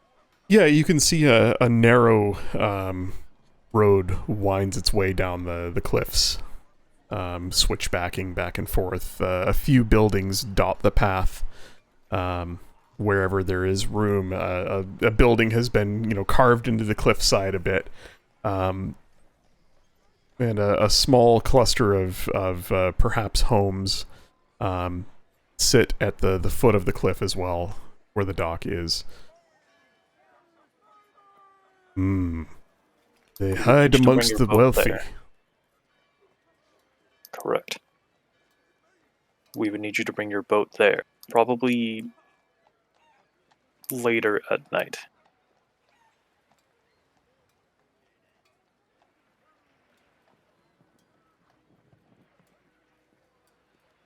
Wouldn't it just be easier for us to get on the boat and then to take the boats there ourselves? Monsieur, do you have any experience over at Minted Terrace? Do you know those docks very well? Have you been over there much? Do you think that you could help us, get there with not many questions being asked? He grins broadly and nods. Yes, I have been there many a time. Rogar, it is at this point where you smell bullshit. So far, he's seemed very genuine and friendly, but he is definitely bluffing here to try and secure the job. He says, I believe we would be better off with a cover of sorts. Perhaps if you purchased some supplies, ale, some fine goods, exotic things. We have some on the ship here, but they are, alas, for someone else. If we were to load the boat up with some goods to make our visit look legitimate, it would help.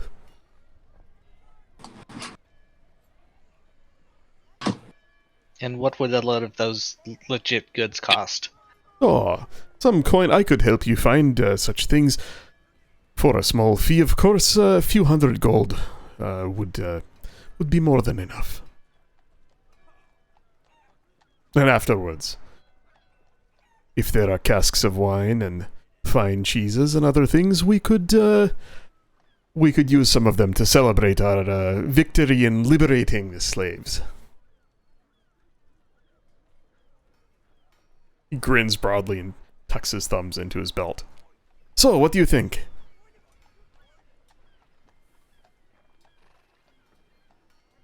This is not But you without don't danger. understand the dangerous part. I believe I do. Slavers are a vicious sort. I've fought their kind before. Fought my way to freedom against them. That's not the dangerous part. You've heard the stories my friend has told you, correct? Saif, you've heard them. You listened to them. Saif just nods quietly. Imagine being the captain of the ship, or the ship that helped in one of these journeys that's freed these slaves. You'll never have another free time in your life. Everyone will want to use you.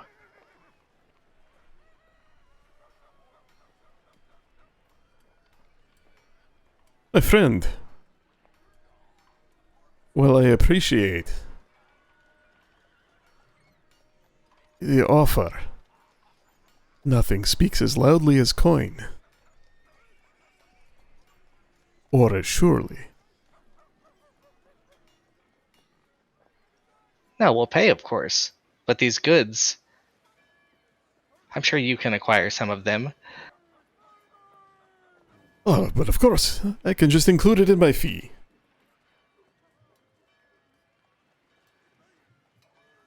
So, we sail our ship out into the bay, around a bit, land in the evening, offload some goods, vaguely move them about a bit, stall for a while,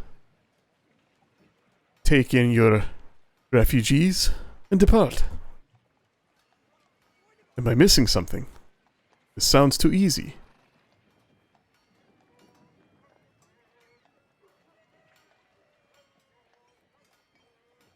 honestly, we just need to get them from where they are to a safe place. I imagine either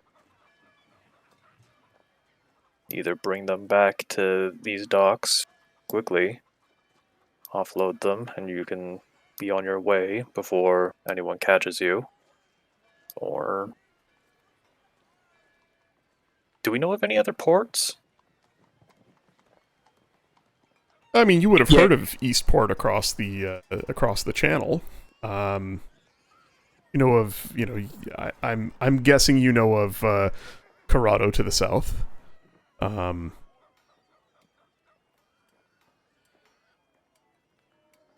The captain says there is a small port town north of here where we could land without too much suspicion. Set those people free. They would be safe enough, although someone should go with them to ensure their safety.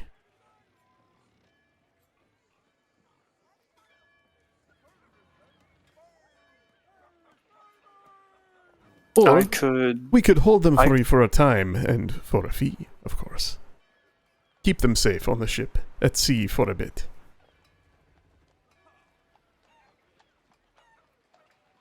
What does everyone else think about that one? I think we need to discuss with Chrono because he still has people with him. Yeah, I want to ask Frodo if he knows of anywhere that we could take these people. Like, what was Chrono planning to do with the people that he's protecting? Yeah. We can give it a destination when we leave. Mm-hmm. Because Kronos insisted, right? Like, if we find any to, go my way, have them go my way. I mean, you can also just ask the captain to, sail around in circles for a little bit, and then come back to dock in a day or two, and meet you, and then you escort these people to safety. You've got options. You can tell him to go anywhere. The only thing he's not going to do is take the ship from this dock over to that dock, and then right back. Because that's weird and suspicious, and people are going to be like, "Hey, he's going over there." Yeah, I think having him go from this dock to that dock, and then out to just the bay out to away. sea. Yeah, we could use the food and supply that was on the ship that we're quote unquote purchasing to kind of help the survivors. Give them enough food, water to be out there for a day or two. Yeah. Maybe an indefinite amount of time too, just to be safe. If we're picking up supplies anyways, they pick up maybe a couple weeks worth of supplies. For how big is the boat? How many people could fit on the boat? Picture Viking longboat. Not huge, but not tiny either. Well, we would ask him how many could your ship carry? How many passengers in varying degrees of health? Yeah, they might not necessarily be ready to hop in as crew. He looks about the ship and he says, let's see, 18 to 25.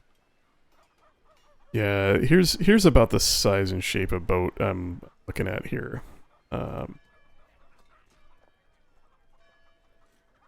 Yeah, we're talking about 20, a crew of about 20.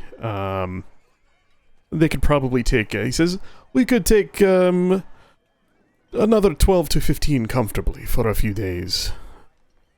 If longer, we would take them with us on our next run, but the ship would become very crowded with the supplies. I would say no more than 15 people for no more than 3 days. Unfortunately, we don't know the exact numbers, but I would hope that it's less than 15. Well, we can take what we can take. One more question for you. Am I smuggling you in, or do you find your own way in? It is more dangerous if I deliver you to the terrace than if you find your own way in.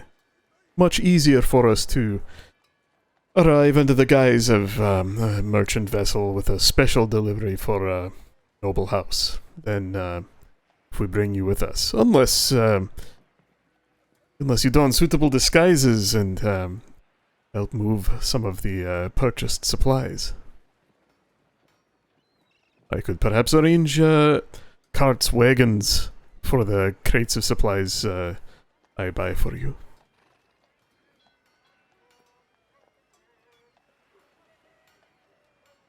I think it's going to be easier if we make our own way in and use him as the way out. Yeah. Cheaper too. Well, cheaper for sure. And for him, a lot safer. It's kind of what he's hinting at. Like, if he shows up and drops you guys off, and then you come running back with, you know, a bunch of wizards on your tail, you know, he doesn't know, but, you know, slavers chasing you, and you load your refugees onto the boat, and you boogie out of there. It's different than if, you know, the boat pulls up, and they're doing their own thing, and you guys, you know, sneak the people on board. Nobody saw you come from that way. How far is it from the dock at the Minted Terrace to the closest dock in the Northside Dock District? Half mile. Not What is far. that in feet? 2,000, 20, just under 3,000 feet, 2,600 feet. Okay. Probably not half mile. Let's say 1,000 feet. It's within 1,000 feet. Like if you went to right here, it's no more than 1,000 feet to there. Or are you looking to use a locate object or something? Nope. Just wondering. Okay. Yeah, let's say quarter mile. Just over 1,000 feet.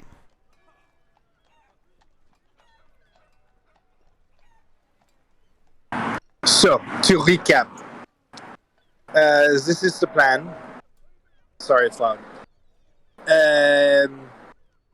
You get the cargo. You head over there to the docks. You are ready to go at a moment's notice this evening. And at some point, we will approach, very likely, under possible duress. We load our friends, up to 15 or so, onto the boat. You take off as quickly as possible. We will deal with any, people that are following, and you head out to sea, and maybe we contact you in the next 24 hours and tell you where and when to go with these people. Does this sound okay? Excellent. So, let's speak about payment. Half in advance for me to purchase supplies and other things to help with the ruse, and half on completion. And what will this cost us? 1,000 gold pieces for the first day, and 100 for each day after the first. He beams, smiling broadly at you. I challenge you to find a better price and a better ship that is available right now. Louis, is this a good price? Can we step away, pardon us for a moment while we discuss amongst ourselves? Of course. I have men to yell at. And he turns around and starts shouting orders again. Catches a couple of lazy sailors leaned up against the rail, chatting, and shoots them a dirty look and starts rattling off at them in another language. I say that we give it to him, along with even maybe more than that, in order to buy his loyalty. end his silence about this matter, with the promise of more when our business is concluded. Do any of us know like the correct pricing for what this might actually be? No. I highly doubt it. In fact, like none of you would have ever chartered a boat before. Right. I don't think Right. even the captain, whose name is Farid El Salek, knows how much to charge, because he's kind of not in this business, but he's also not going to turn down people looking to hire him for 1 to 3 days, and he's going to make as much money as he can. Okay. 1,000 I mean, you feel free to be creative in talking him down. I'm literally trying to gouge you for as much money as I can get. And I think with the insight rolls that the party's gotten, you guys would know that he doesn't know exactly what he's doing, but what he does know very much about is I'm going to get as much money as I can for this and do my best. Yeah, but I mean, even if he's trying to gouge us, like, let's make this dude happy. I don't think any of us are hurting for money. Let's throw money at this guy and just solve our problem. Boom, done. No reason to try to haggle and potentially offend somebody. Well, yeah, and I mean, Lunalia doesn't care what it costs. It doesn't matter.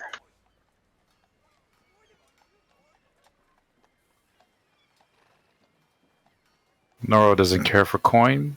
He agrees.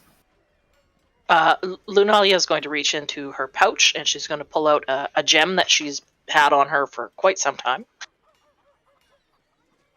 And she'll peel back the velvet that it's wrapped in. Will this do for part of the payment? It is a star ruby worth 1,000 gold. Oh. What's saying? He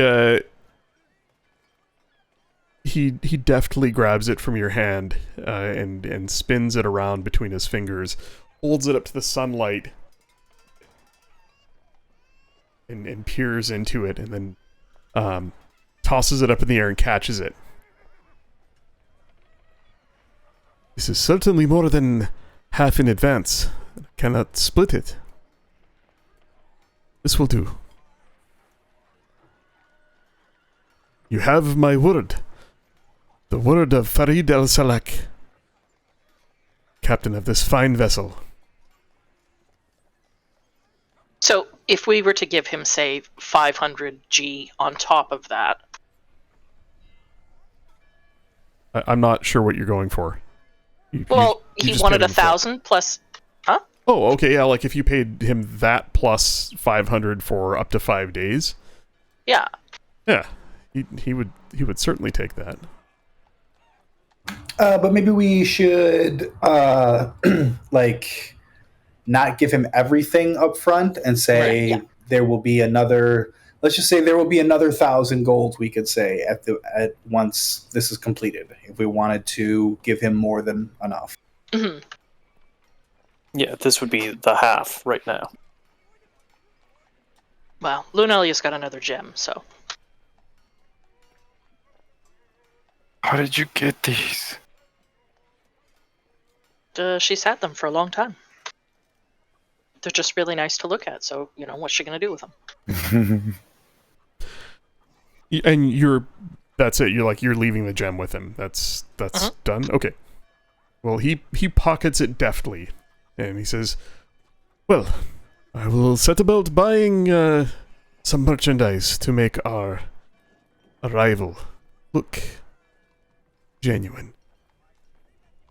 Some fine wines, cheeses, meats, and perhaps we will." He looks up at the Minted Terrace, and you can see his shoulders kind of drop a little bit. Who am I delivering these to, if asked? Oh, that they what is will. the name? What is the name of the guy in Corrado? Well, The one that Lunalia met. She could say they were a gift from the governor? From him to Oh, yeah, I'd have to look it up. they're a gift from him to The estate of the Thornton estate. That's an abandoned estate that everyone thinks nothing's going on there. Are you sure that's... No, we need another noble's name. I didn't get another noble's name. You're familiar with the area. You for sure know another noble, right?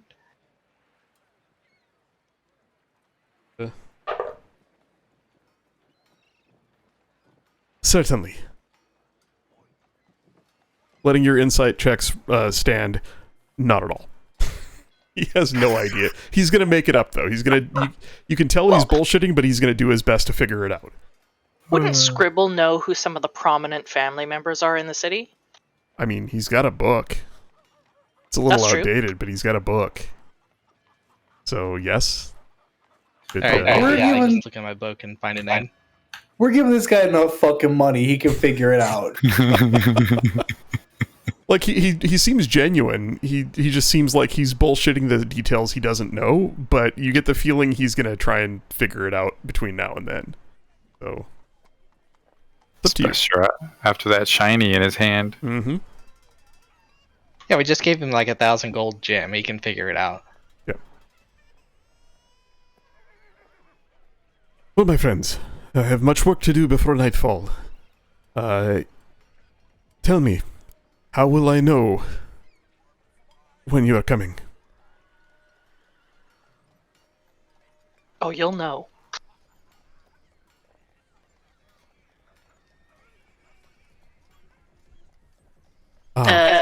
How are we going to let this guy know that it's us? If we just send people down, or... Well, we'll probably need to be with them, usher them onto the boat, because we also would want to make sure imagine. that they can make it to the boat without being pestered, right? Right. When are we? So, are we going to this place? We're supposed to meet Caldron Aloro later tonight? Is that right? Yeah. At dusk, near the estate. Yes. Said he would send you a message. Near that time. From nearby. And then when that happens, are we waiting for him and then we are freeing them, or are we going to free them and then meet him? No, we're going in with him to free them. That's... At least that's the information that I got. Yeah, waiting So- for them, then free them. So we can let him know sometime between dusk, within like 2 hours after dusk. We need him there and ready to go at dusk, standing by. Yeah.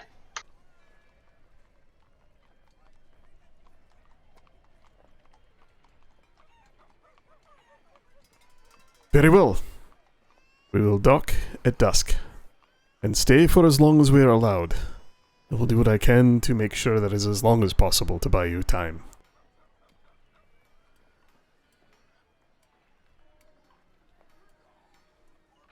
Anything else, my friends?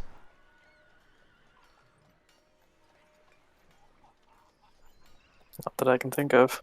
Don't stab us in the back.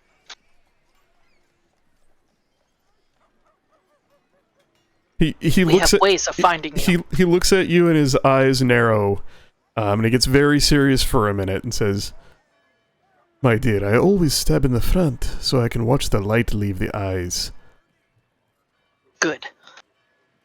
but only of those who wronged me. Do not wrong me, and you have nothing to worry about." Smiles broadly again.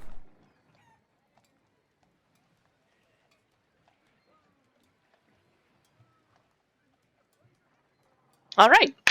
Well, should we go and visit the White Demon? He's not a... Lunalia wouldn't say that.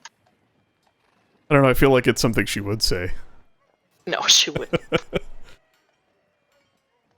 Yeah, like I mean, we can head nonchalantly, like it's not a big deal. Like it's okay if that's what he is. I accept him.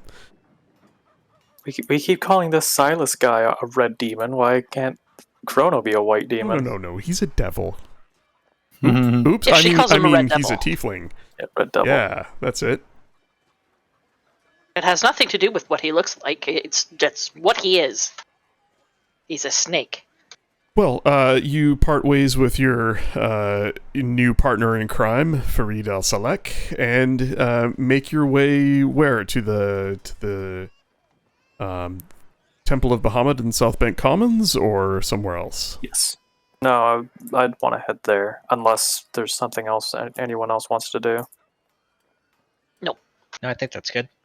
All right. I would make an effort to like head there, but not directly there, Right. and keep an eye out for anyone who might be watching. Well, go ahead and make a perception check, which I'm sure you'll nail with that shield. You thought? Ooh. Ugh. A natural 1 and a not much better. Oh, no, that's, sorry, A 5 and a 6. natural 5 and a 6? 4 and a 5. Oh, sorry. Ugh. Gross. You think that you make your way there in a roundabouts manner, perhaps heading south, cutting through the south side docks and taking a circuitous path. The courtyard about the temple is large and sparsely populated, and as a result, your approach is somewhat hard to obscure. Nevertheless, as you reach the temple, you don't see anybody following you, or you don't seem to see anybody who notices your group head that way. As you arrive, I guess the rest of you see this place for the first time. There is a large statue that has seen better days, of a paladin, female paladin, human, armored heavily, with a sword raised high. It is, as best you can tell, the same paladin whose tomb you raided, Lady Tanamir. The statue is old, hundreds of years old, in a state of disrepair. Great cracks travel up its legs. Crumbled bits of stone lie about its feet. Moss and grass have pushed up through the stone pedestal that the statue sits on. There is a bit of beauty to, Lunalia might find a bit of beauty in the sort of the wild reclamation of nature that's happening around the base of the statue. The cobbled courtyard about it, again, not well kept and a bit overgrown. Grass and weeds pushing up through the stonework. The temple itself is simple. Square, a columned exterior surrounds an inner courtyard that is open to the sun. And as you make your way in, you see Chrono, tall, robed, with his hood drawn back. His balding, receding hairline, long fringe of hair down the back. Two huge curled horns at the back of his head, and that glimmer from his eyes as he turns and looks your direction, bows slightly. In the shadows of the columns about him, at the edge of this inner courtyard, there is a tall, slender, hooded figure that he's speaking with. You can see that two other hooded figures, one of them with a strange reddish glow pouring out from beneath their hood, huddle behind him in the shadows. Chrono looks your way and nods and beckons you all over.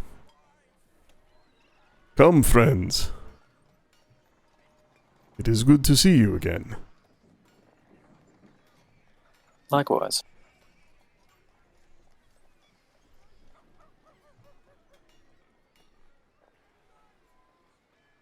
He looks Yeah, we'll all behind. make our way over. He looks behind him at the three in the shadows. More new arrivals. I have seen fit to give them what space I have. Come, let us speak in private. He takes you just into the shadows, beneath the eaves of this sort of... it's basically, imagine a square building with kind of a single row of rooms that sit around an inner courtyard. The courtyard itself also overgrown and not particularly well looked after, although there is a corner that Rogar might somewhat proudly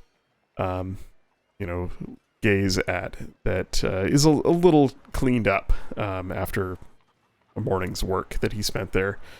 Chrono brings you into the shaded area, sort of a narrow hall between two of the rooms in this place.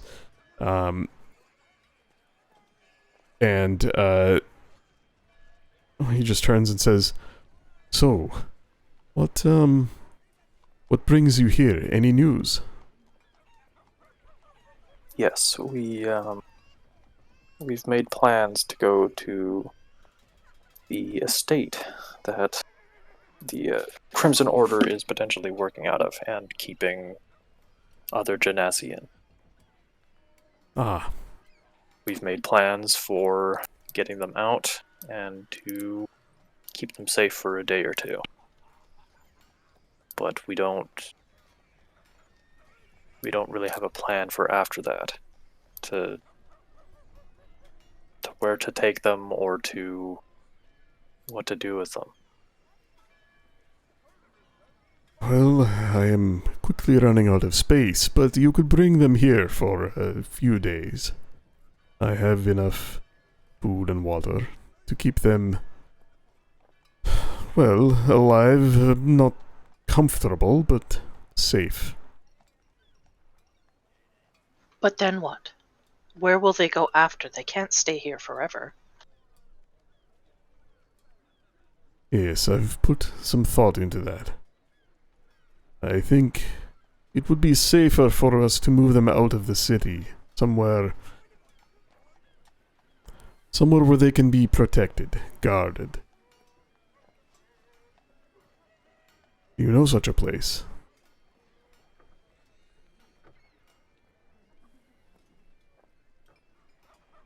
Not that I'm aware of, unfortunately.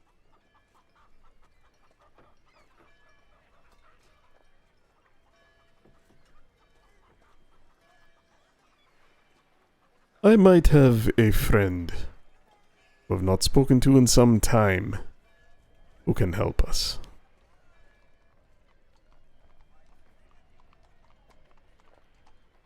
Let me see what he can do. Perhaps he can assist. I've spoken to these people. Not all of them are from here. Some are travelers, some are from other planes. Some have been here for a very long time, and others are recently arrived.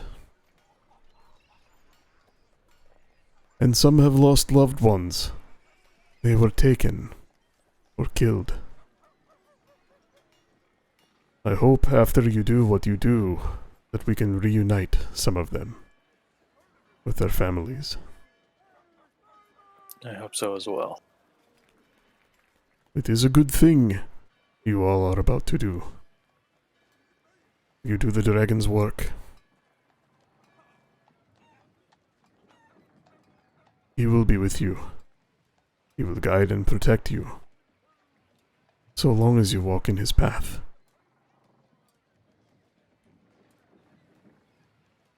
Ah. And he raises a finger and points at Lunalia. You! I have a friend of yours with me here. Come. Beckons you to follow him further into the shadows where the hooded figures are. The two, obviously Genasi, one of them with the soft red flames licking out from underneath the hood, and another figure you see with just brief wisps of sort of a bluish swirling wind about them. The third figure, taller than the other two and slender, takes a step forward and draws his hood back here in the relative darkness of the shadows beneath the eaves of the building. And you see it is your friend Shade.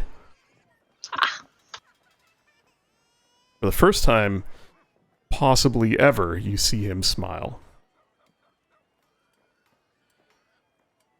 It is good to see you again.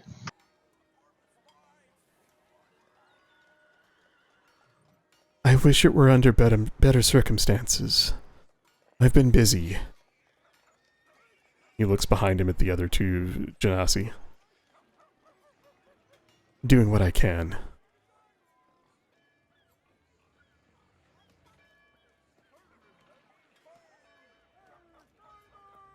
Chrono says you're making plans to rescue some of your kind?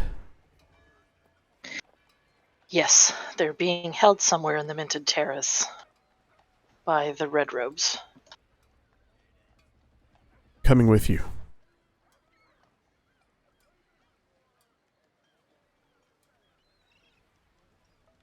Unless you don't want me to. But that is up to you. Well, then I'm coming with you. I won't argue. Good. How have you been? Conflicted. He kind of looks over your shoulder at the rest of the group.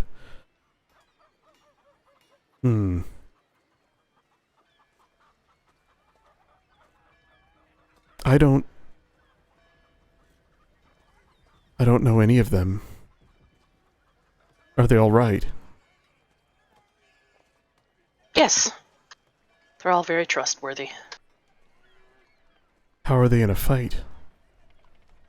More than capable. Good. Unless, of course, it's against a dragon. Then some are more capable than others. Oh. Well, should I hope then that we encounter a dragon? No, that's not something I'd care to repeat anytime soon. All right then. But they can each hold their own. Good, good. Well, if you would tell me of your plan, and unless you say otherwise, I'm assuming you fill him in. Yep. All right. He decides to, if you're okay with it, he decides to board the ship and sneak up from the dock. Yeah, I mean, she trusts him implicitly. He can do whatever he wants. Under cover of darkness, his plan is to sneak up from the dock and secure the escape route, basically. He says, I can, depending on how many there are, I can try and help protect them on their way to the ship. I don't know what we'll face, but I'll do my best. My kind want nothing to do with this. They were willing to help at first, but we lost several in an encounter with the wizards, and they have no appetite for further conflict. I understand. But I am with you.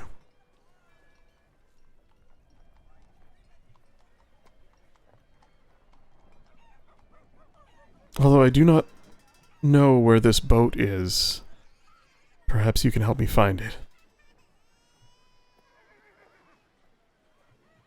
Yeah, I mean, she'll give a breakdown of what it looks like and Okay. what the captain looks like, etc., etc. I mean, you got enough time to even walk him over there later Yeah, today if you want. Chrono walks up to the rest of you and just quietly says, "Is there anything I can do to help you prepare for this evening? Cannot come with you. I must stay here to protect the souls who are secreted away within our catacombs. But if there is any blessing I can offer, any assistance I can provide, my services are yours." I was kind of hoping to quickly talk to Lysarin. Ah, of course. I will fetch him. Come. He takes you to a small room, a chamber with several benches and a desk at the head of the room. Disappears through a doorway that you did not see at first. The wall, one section of wall swings away. Secret door lets him down a stairwell. And after a few minutes, he retrieves Lysarin and brings him back.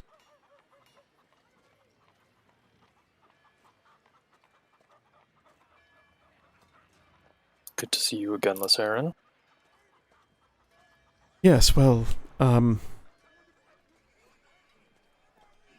miss my house. But I suppose this is safe for now. Something I can help you with. Is there any news? Rogar would just fill him in on things thus far, I guess. He just nods. Sounds like you're going to stir up more trouble. At least I won't be there this time. For that I'm thankful. I was looking to perhaps get some magical items to maybe help with this. But I'm unsure if they are... I am unsure of what items could potentially help. Well, tell me what it is you wish to do, and I'll tell you what it is you're looking for, and whether or not I can help you procure it. I'm a little out of sorts here, and don't have access to everything, but I suppose I can send messages to acquaintances and folk I know who travel in such circles. I'm sure I can find you something. Potentially something with the ability to help myself climb easier, or since we'll be traveling by boat, perhaps something to help with water, either with swimming or, if at all possible, with walking on it. Simple enough. I misjudged. I thought you'd be looking for something like a flaming longsword, or... Do you have one? No, but it would suit you. Well, maybe once I'm done using this sword. Let me see what I can do. I believe I have the footwear you're looking for in my collection. It's set aside for someone, but, well...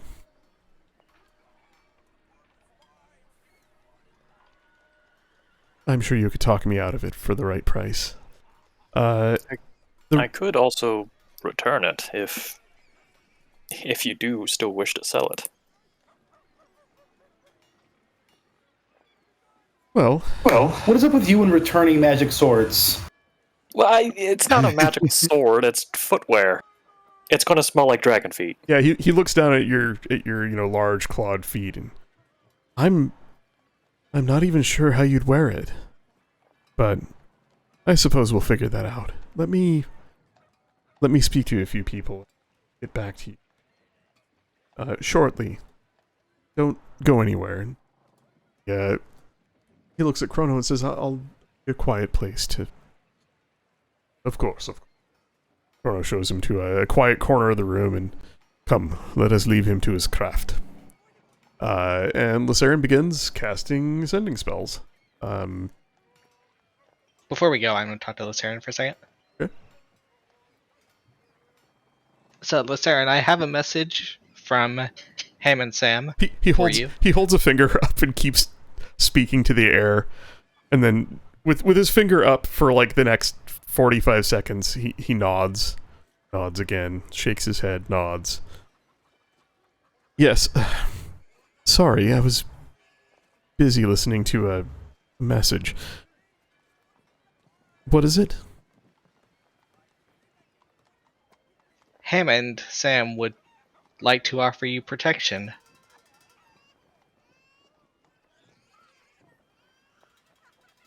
He says all you need to do is show up at the garrison.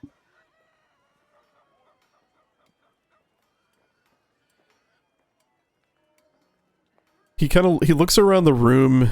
He looks at Chrono and Rogar at the far side of the room, and I feel that might be worthwhile long term, but I do feel safe here.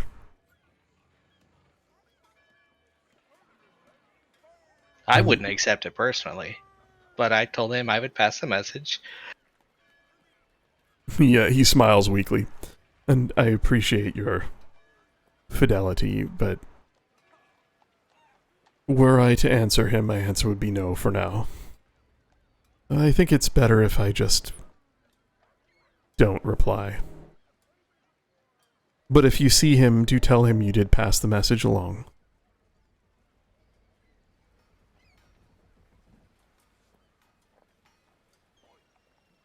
I have nothing to say to that man. I think with all of this, I might be due for a vacation.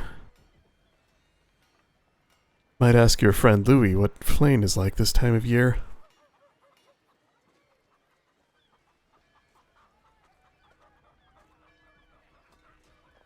But we'll sort that out in due time. If you'll excuse me, I have another message to send. Was there something you needed other than that? No, I just thought I'd give you the offer or the warning, however you wish to take it. Well, thank you. And he immediately begins weaving a spell to cast another message.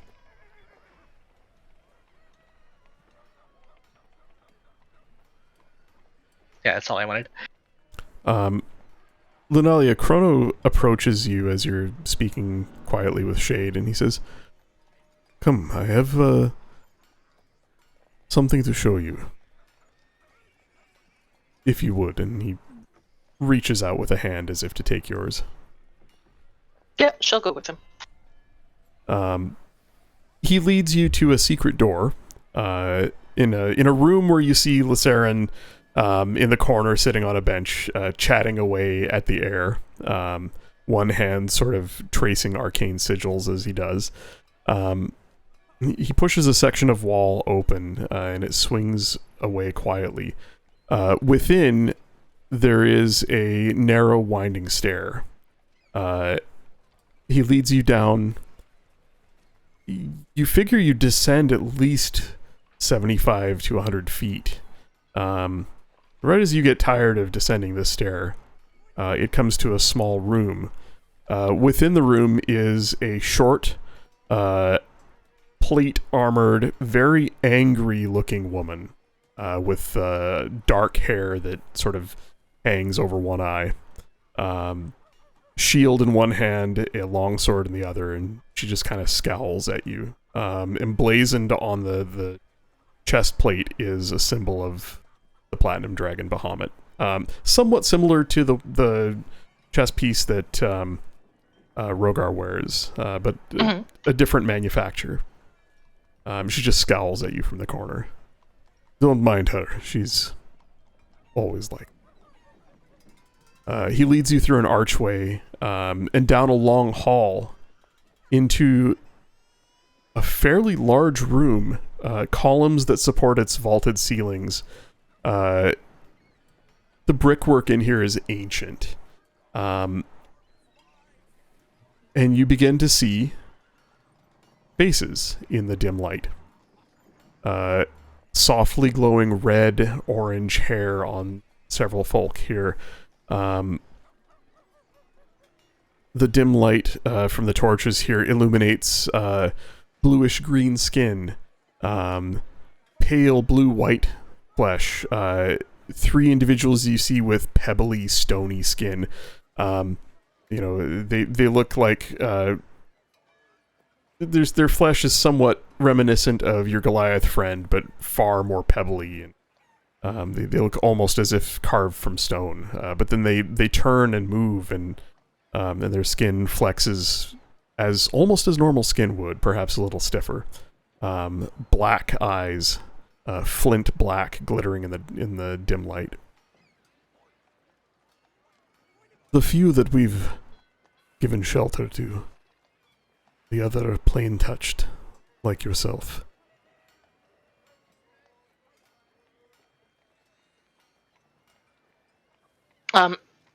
So is it all forms of genasi? Yes. Yeah, you see all 4 elements here. 12 people in total. 2 to 4 of each.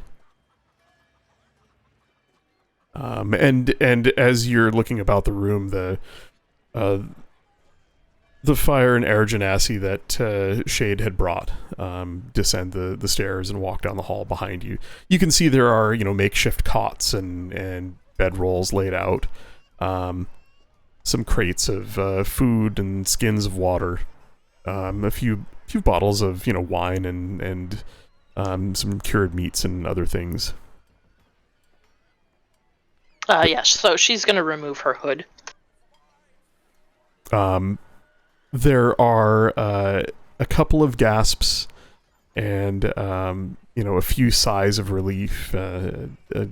Another blue-green, another aqua-skinned man, mid-30s with blue-gray hair, a bit taller than you, walks over and nods.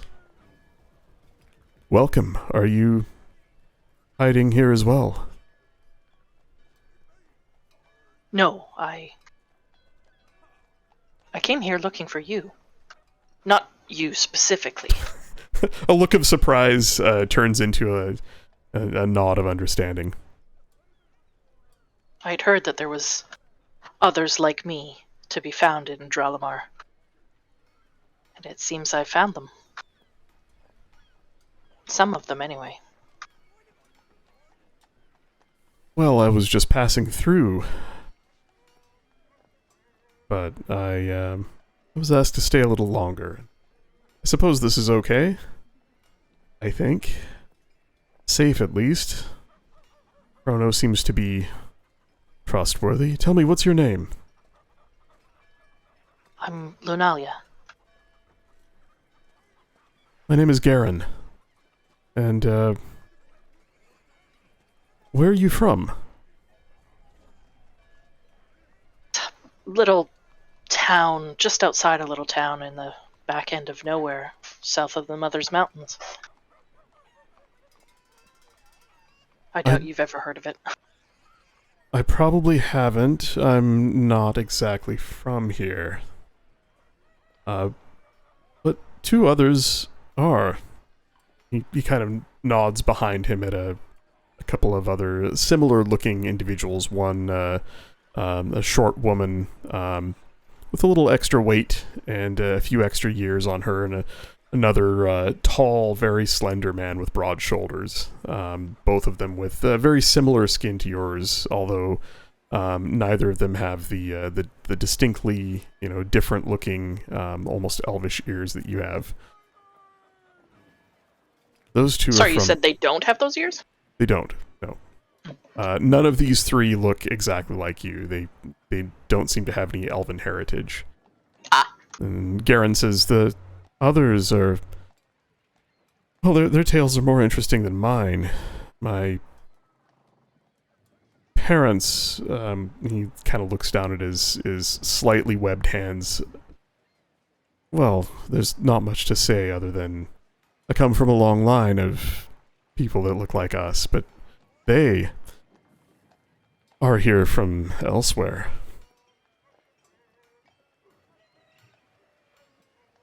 from... Tell me about the place that you're from. It's a watery world, yes? No, it's just across the... I'm from Lyria, Oh, as were my of course. parents. No, the others, here, I'll introduce you.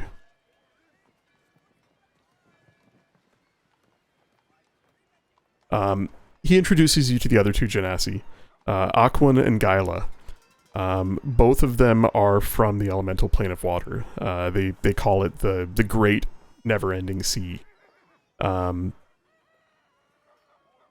they tell you of this world that is just a perfect expanse of endless ocean, where all sorts of individuals live, in colonies of rafts above the seas, on the ocean floor, deep beneath, in great cities.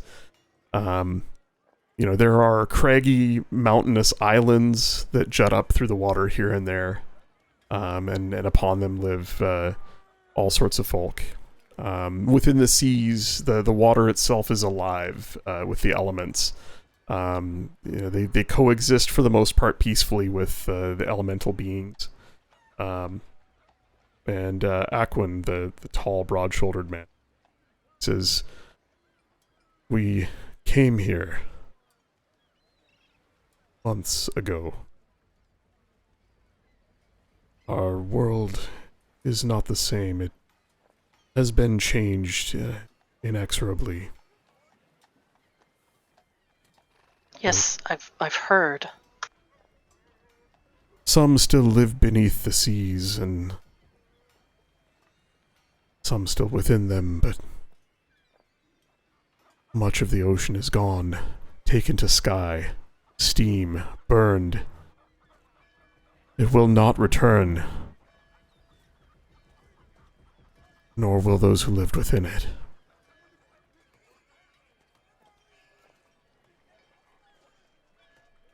We thought we could put things back the way they were. We tried for years, but we could not.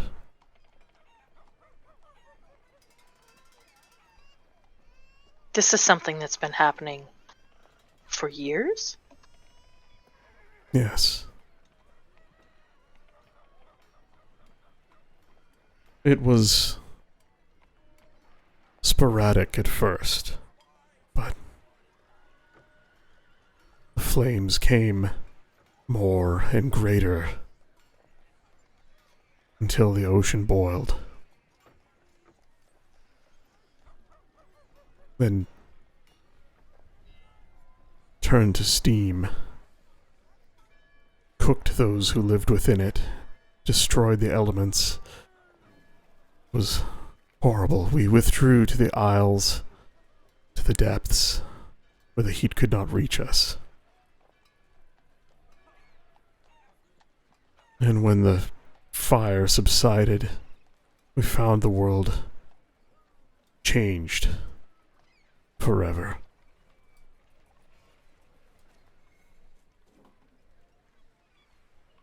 We fear that this world will suffer a similar fate.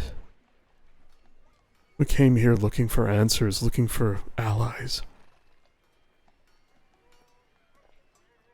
Looking for other like us from the other elemental worlds.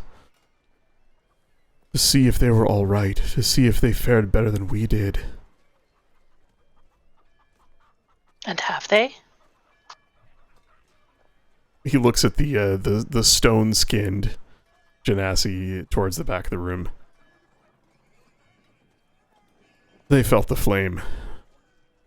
It only hardened their resolve. Their world is safe for now. And he looks to the wispy-haired, blue-white-skinned folk at the other corner of the room. The very air of their world ignited. They lost many.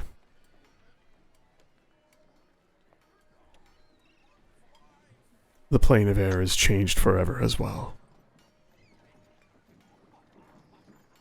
What he about the plane of fire?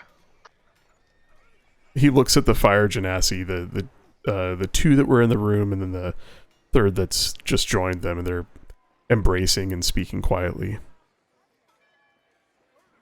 And you can see a look of contempt on his face. Where do you think the fire came from? I try not to hold it against them. Not all of them are even from that place. But something, someone, is behind this. Something, someone, is responsible for the deaths, for the loss, for the destruction.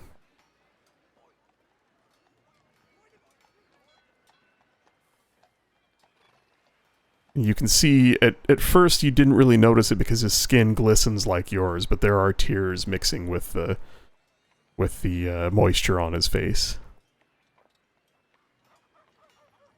that run from his overlarge eyes. Someone must pay for this. Someone must set things right. He gets real quiet. And, Gyla, the other, Genasi, comes over and puts her arms around his waist.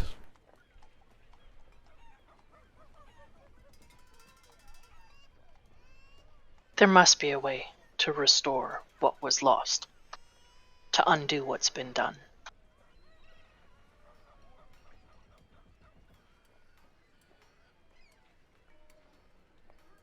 He nods and wipes tears from his eyes. I envy your hope. You would not have so much if you had seen what we have. And no one knows why. He just shakes his head.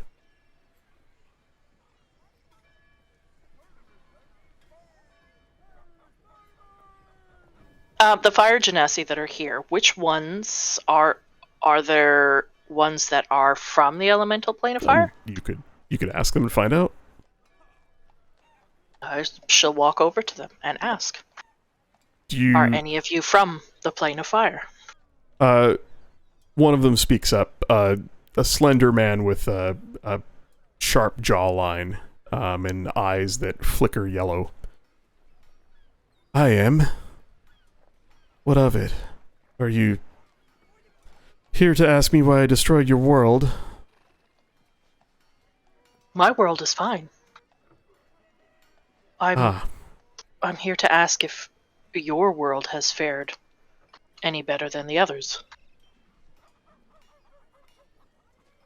It has.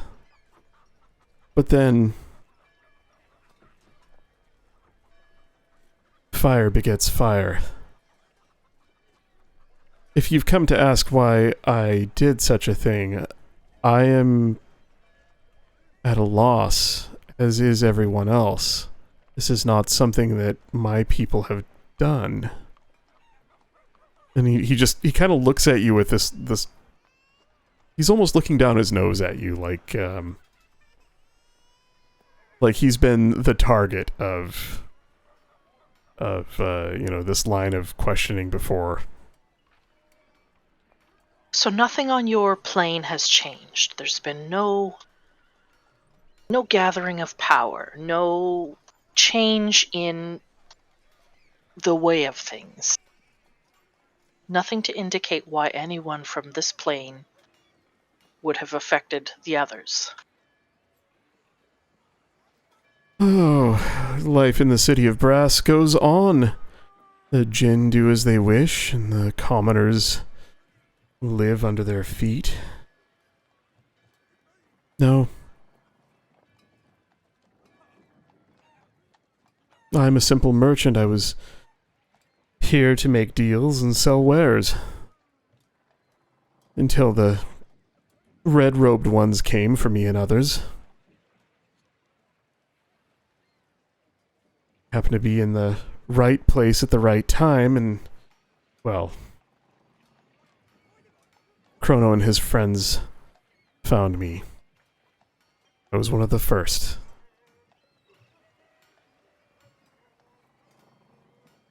Well, be glad it was him that found you, rather than the other. Oh, I am. But I'm also eager to get home. I've lost contact with those who can send me there. You look a traveled sort. If you have a way back to the Plane of Fire, the City of Brass preferably, but I'll take anywhere I can get to. Do let me know. I will pay top coin for it.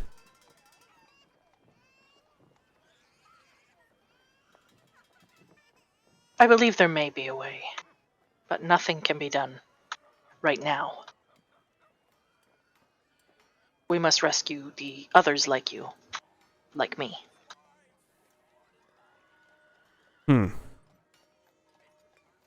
Well, I'm not much of one for a sword, but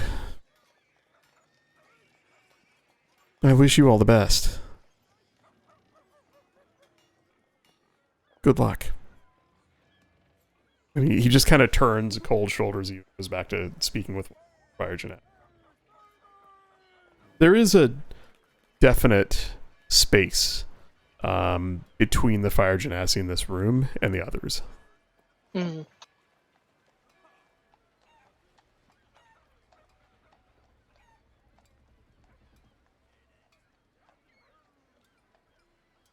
Rogar. Saren approaches you after a good 20 minutes or so. He says, I have one of the items you were looking for, and a lead on the other. But there is some cost involved. I can arrange for them to be delivered here, if you leave me the coin. Would that suffice? Sure. That could work.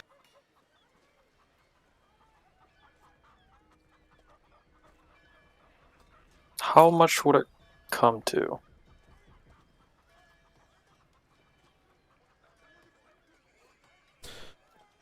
The slippers of spider climbing are... well, they're, as I said, they're from my collection, and I've managed to get someone I trust well enough to retrieve them for me.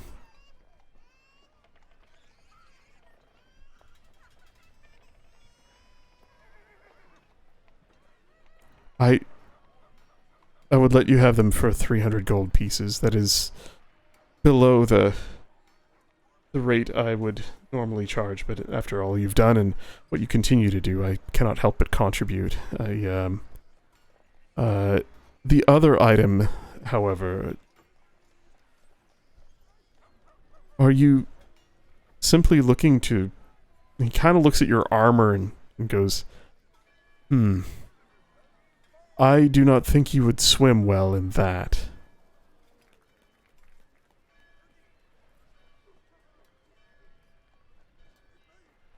I was able to track down a ring of water walking, but it is slightly more expensive. Its owner does not wish to part with it easily. It would be 1,000 gold. If you found yourself no longer needing it, I would try to find another buyer. Perhaps you could recover some of the cost later on. If Lunalia heard any of this conversation, she would pipe up. Walking on water. Why did you not just ask me? I have a spell for that. Right, but I mean, I imagine you want to be in the water more so than not touching it. But I can cast it on you. You might be busy.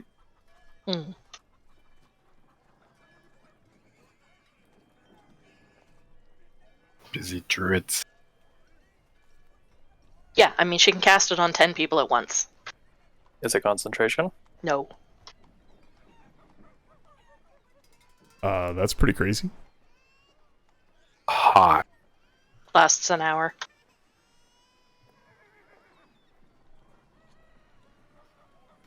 Can I run 1,000 feet in an hour?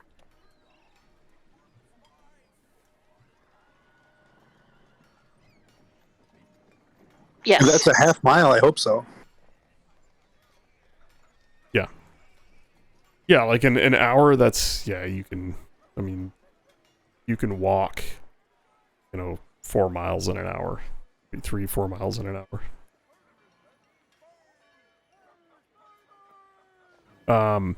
So Lysarin says, if you decide on the ring, I need to know soon. And the slippers are already on their way. 1,000 for the ring and 300 for the slippers. And I would do my best to help you sell both items, if you find yourself no longer needing them.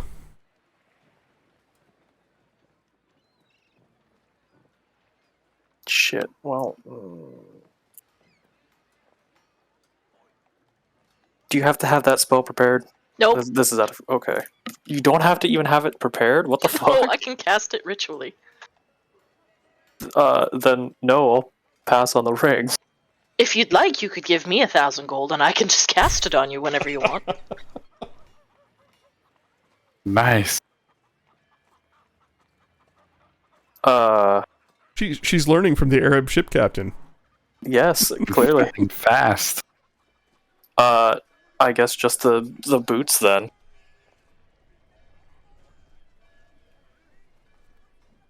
Very well. If you left the coin with me, I should have them for you in, well, before evening. Yeah, I'll give him 300 gold. I'll give him 350. He takes it, but then he counts it and looks at you. I don't understand. It's for the trouble. And I guess kind of a thank you. He kind of smiles weakly at you, and I appreciate it, thank you. Did we ever get the money from him for the other dragon parts? No, he did say he would. I mean, they're the non-perishable parts, and he did say he'd get it to you as soon as this is all settled, and he can go home. Gotcha. Yeah, he hasn't been back to his shop yet. He could give you 350 gold towards it. No, I'll just pay him.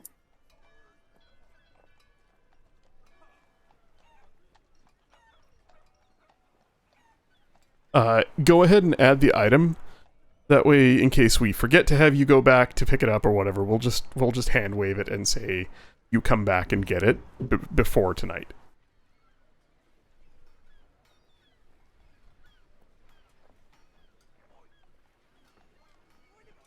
All right.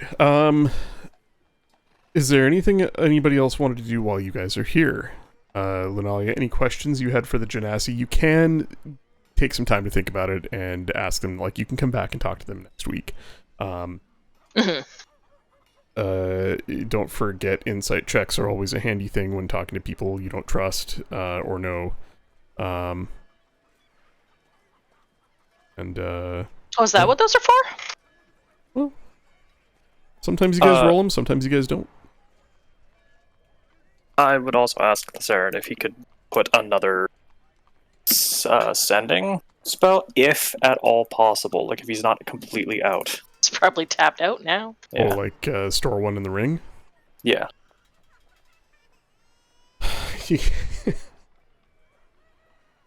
Like, I would ask more of like I would ask like if he's doing all right first before even like attempting to ask, hey, mind putting a spell in me?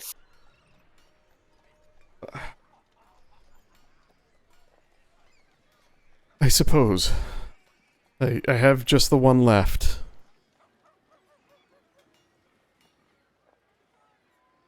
Yes, I suppose. Give it here.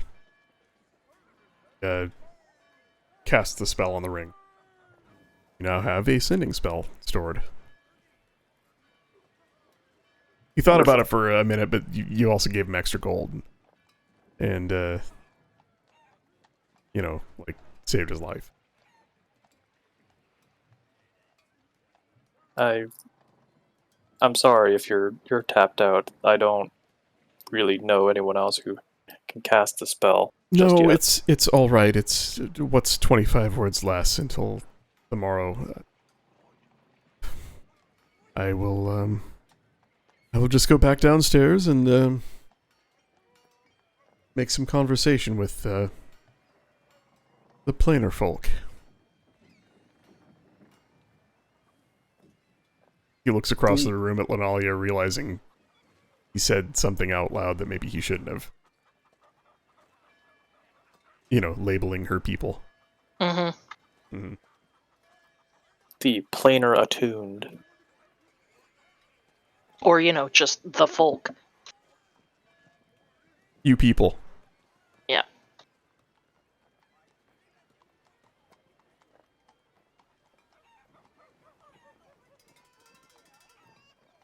Well, Chrono eventually does his best to usher all of you out.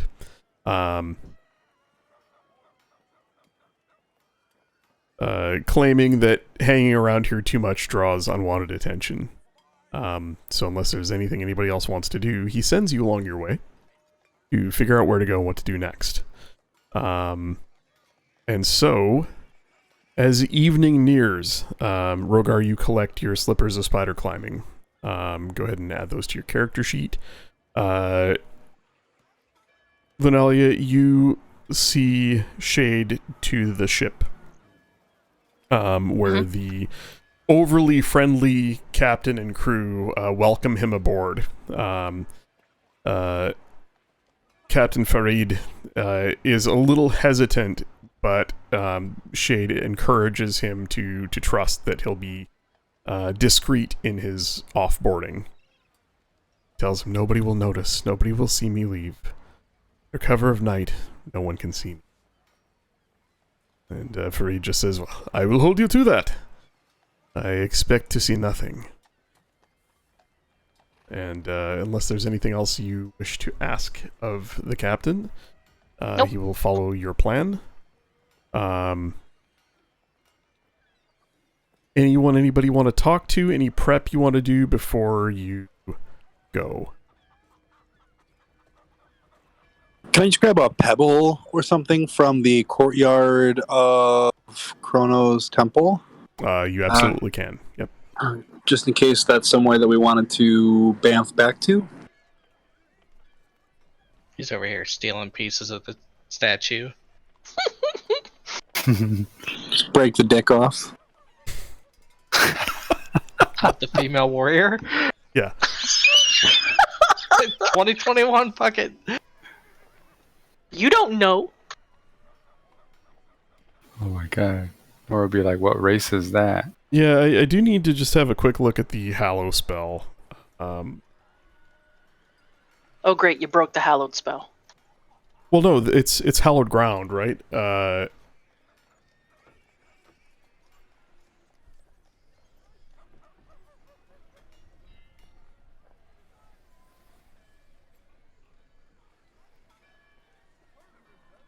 Oh, like if anything from that hallowed ground gets removed, is it still under the effect? No, it's more like Can we teleport can there? you I think we teleport to can. this place? I'm just having a look. Elestal dispelled. I'm just looking for the. I thought you could permanently hallow a spot, but maybe I'm thinking of the other spell.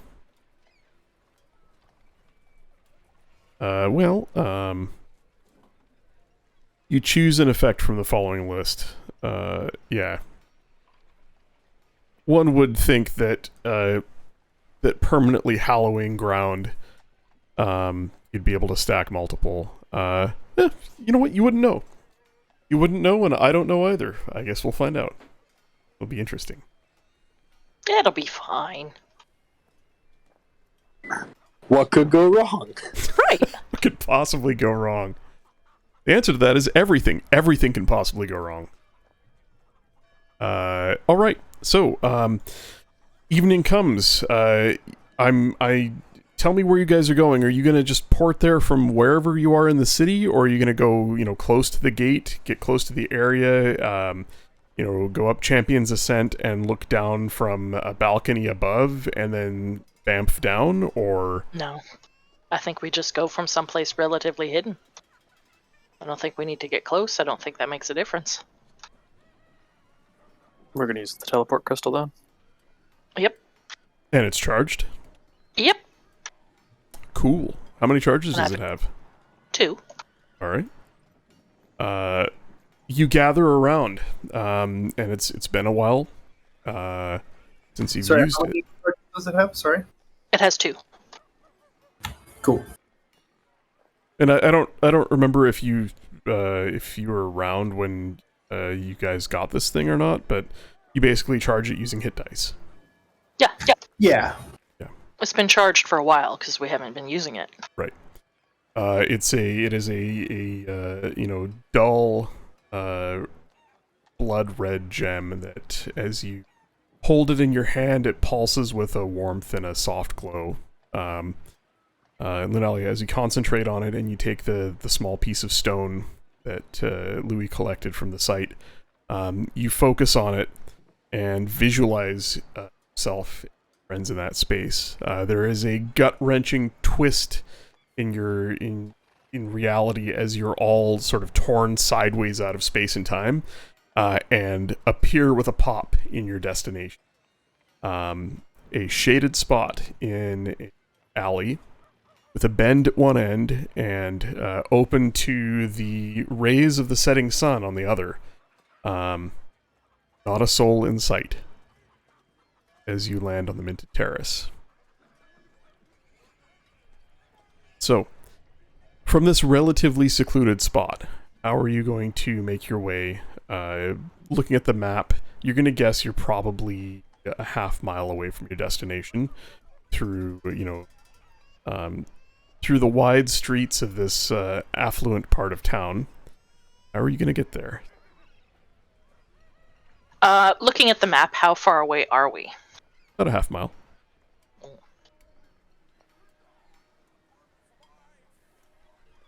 Well, we can try to stick to the shadows. I can cast Pass Without a Trace on us.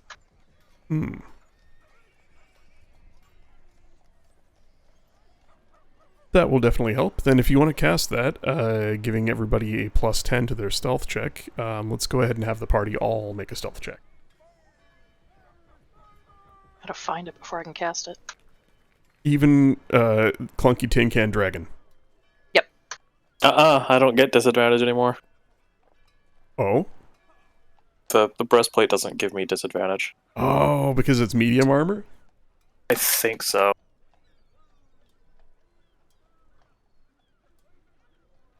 But I still have a +0 to stealth, so you know.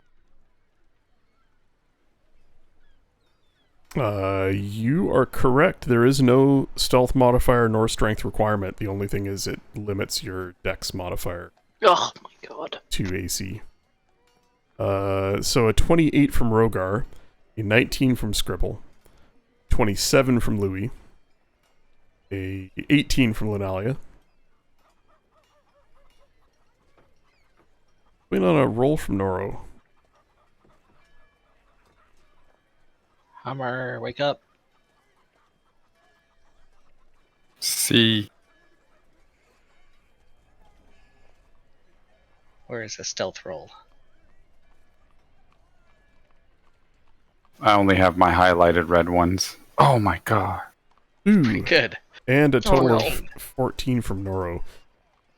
The party's average is not bad. Oh. You make your way through the narrowest of alleys you can find, sticking close to the foot of the cliff at the back of the Minted Terrace. Dodging courier and gardener and servant and horse-drawn cart full of wine casks and crates of various foodstuffs being delivered to homes within the terrace. You settled upon your destination. You find your way to its outer gates. Ahead of you stands a two-story building, the upper story of which is partly exposed. A massive hole is blown in one side of the building, exposing a good chunk of the top floor. The main floor does not seem to be affected. A curl of smoke still rises from a smolder. The building sits behind a large stone and iron fence that surrounds it, and I guess I can probably show you the map. Ooh. If I can find it. There it is.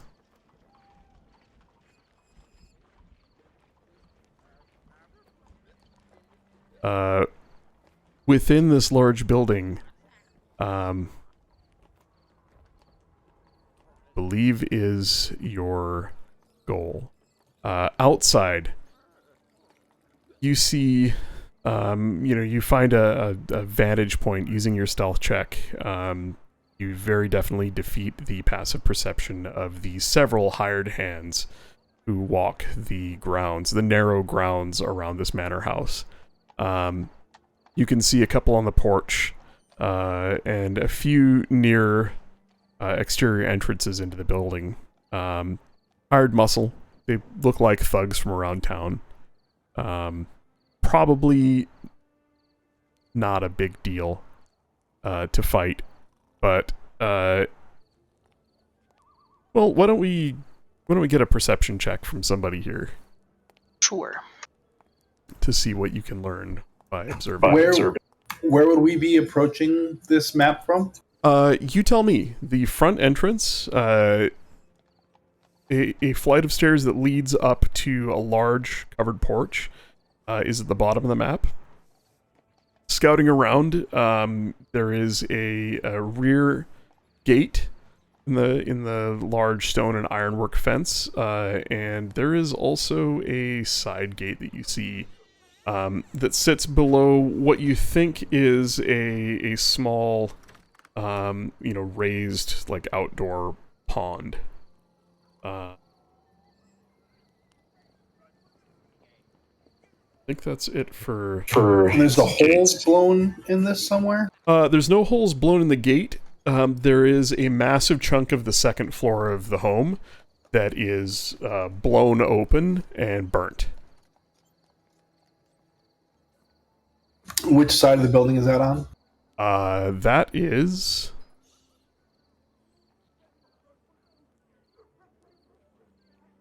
back here.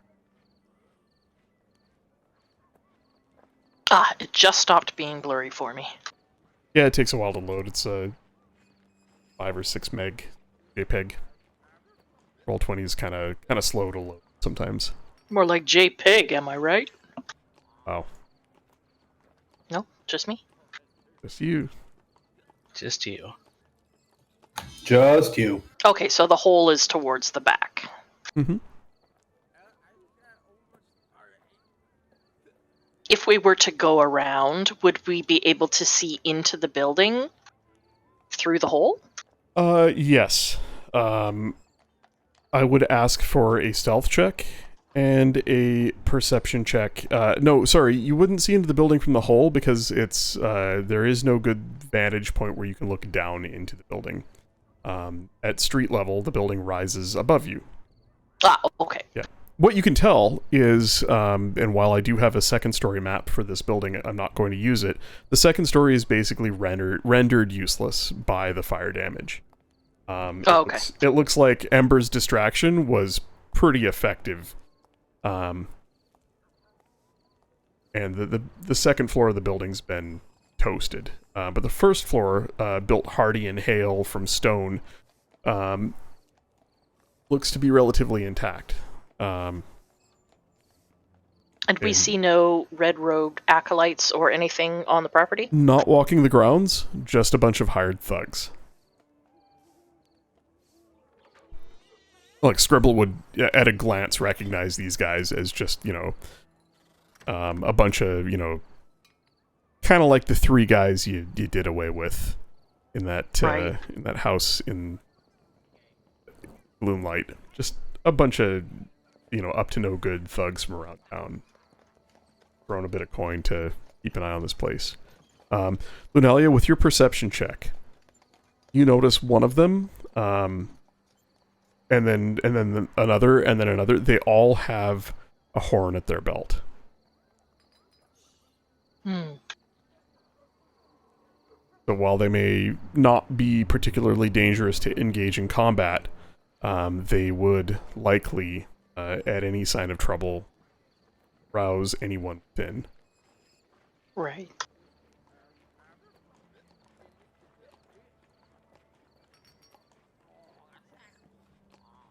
So, if somebody or somebodies want to make a stealth check and perception checks, describe to me how you're going to go about sneaking about this place, and what you're trying to see. There are windows. The windows might give you an idea of what is in at least some of the rooms.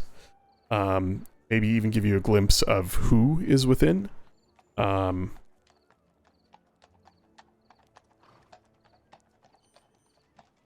As dusk settles in, the streets about and the alleyway behind are relatively quiet. You definitely don't see anybody outside the gates that are going to give you any trouble. Do we get a sense of it being safe to stay hidden where we are? Yes. Okay. Just scouting around the building is going to cost you a stealth check. Right. It's within that hour, right? Pass without a trace is an hour? Uh-huh. Yeah, so within that hour, you can definitely do that.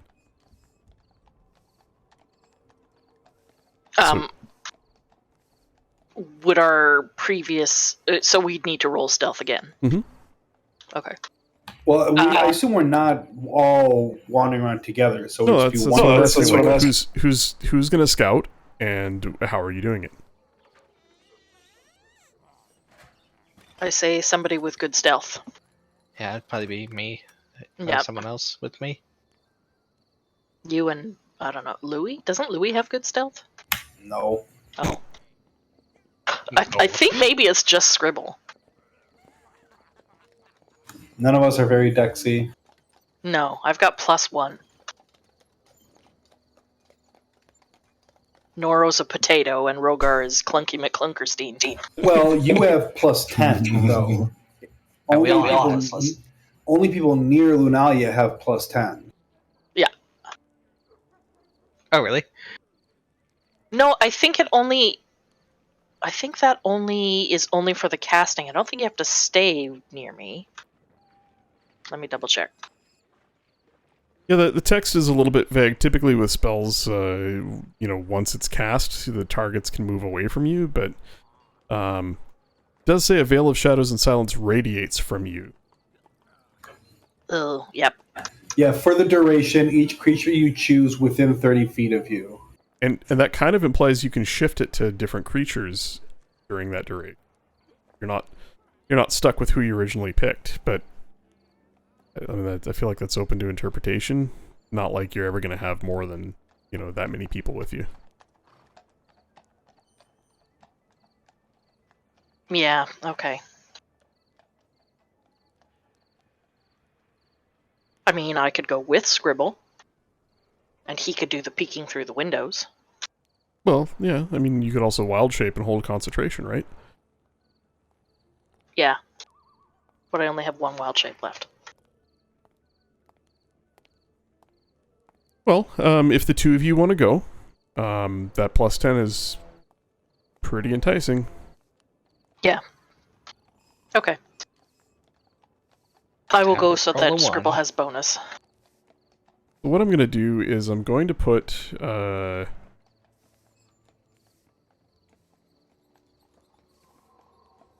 RF, we should have a chat about Pierre and figure out whether your quick spell casting was enough to solidify his new ability, or if there's more that we need to do. I don't remember what the original conversation was like, or how far into development the flying carpet mode was. Yeah, let's chat sometime this week. For now, it's not a big deal. I think at the minimum, anytime you cast polymorph on him, he'll turn into a carpet. Like at the bare minimum. I like the idea that your spell cast, especially blowing a big spell on that, is a trigger to getting him to do what you ask. But I know that you wanted that to be a more permanent thing. Yeah, that works for now. We'll chat about how the future might work, but for the moment, that sounds perfect. Cool. All right. We got a 21 and a 31. We got Nalia and Scribsy. As you case the joint, with a 21 and a 31. Damn. And we can use Linalia's 24 perception if you guys are okay with it, or if you want to scribble, if you want to roll independently, that's great too. Nah, that's fine. There is apparently construction going on upstairs, which is just great. Mhm.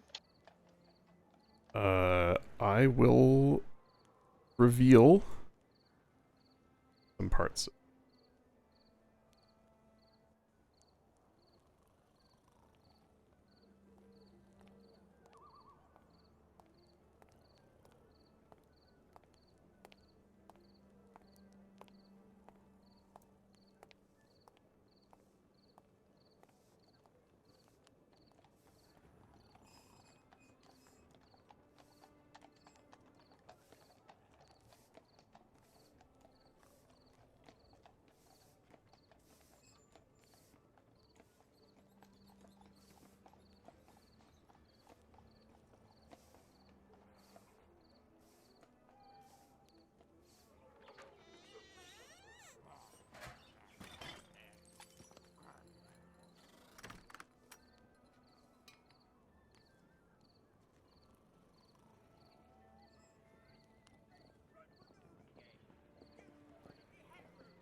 I'm assuming that this down here is like a big front porch.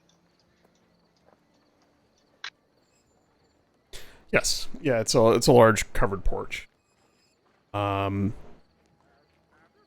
think that's probably about the extent of what you'd be able to see in the building. Moving around quietly and peering in windows. Oh, you know what? No, I'm be able to see in there. The curtains are drawn on the windows on a couple of these.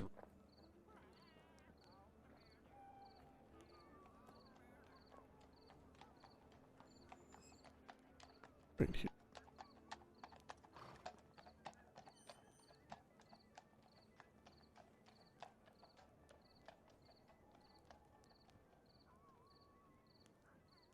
So is our plan just to like murder everybody in here except for the people we're trying to save? Well, I was kind of thinking that we'd leave off here tonight with you guys, having a look at the map for a while and deciding point of entry and how you'd like to go about this. There are still some parts of the map that you can't see. Some rooms that you'd have to open up. Well, and it looks like, based on the map, there is a below layer. To the stairs from that center room. Sorry, so the foyer there, or the foyer, as some call it. It's not a foyer. No, the foyer happened upstairs the night before. Right. That's where the stairs lead, actually. The stairs lead upstairs. Oh, okay, those don't go down. So, if I had imported the second floor map... oh, and by the way, I'm going to do this because this map is really pretty. I did not draw this, but I found it really fucking hard to look at after a while because it all kind of looks the same. So here's what I did. I threw the map in Procreate on my iPad, and I drew walls, doors, and windows on top of it. To make it good. pop. And, yeah. And it, like, that took me literally 20 minutes, and it makes the map pop. So yeah, that's awesome. Thank you. What you see on the map is as follows. Anywhere where you see a green line, it's a door, and I've indicated the direction the door opens in. Anywhere you see a narrow blue line is a window. It's not a guarantee that all the windows are open. Or like some of the windows have blinds shut on them. Anywhere where you see like the very fine gray line is fence line. It is a 10-foot tall stone fence, is alternating stone and iron bars. So like big stone slabs with like iron bars in between them. Very ornate wrought iron, spikes on the top, the whole 9 yards. Spikes not to hurt you, but more like you could throw a rope over it and climb up type of thing. And then like the sort of middle tan line around the bottom denotes the edge of the balcony. It's sort of a railing with posts. The majority of the walls on the ground floor appear to be made of stone.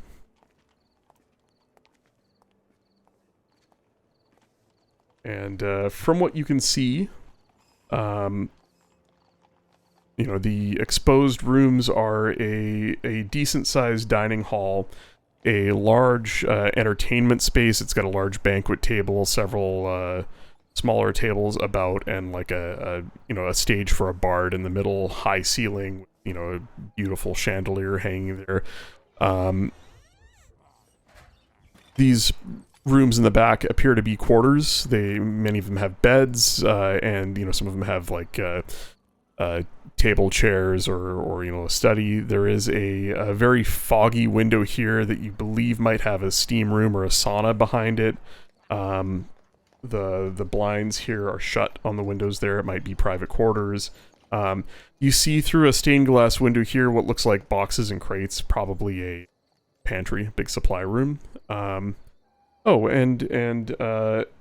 bad, there are 2 windows here right across from each other where I can actually, nope. I can actually reveal the kitchen. And you actually see 3 people in the kitchen at work preparing a meal.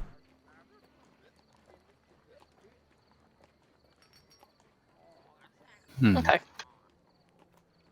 So Does it look like the people are... There's like the acolytes that are labeled, the bandits are labeled. Does it look like the others are servants? Yes. Or... Yes. Yeah, they look like staff. They look like they just fucking work here. Does it look like they are under duress, or they're just paid staff? They're just here doing a job. They look like paid staff here doing a job. Okay. Actually, they're gonna die.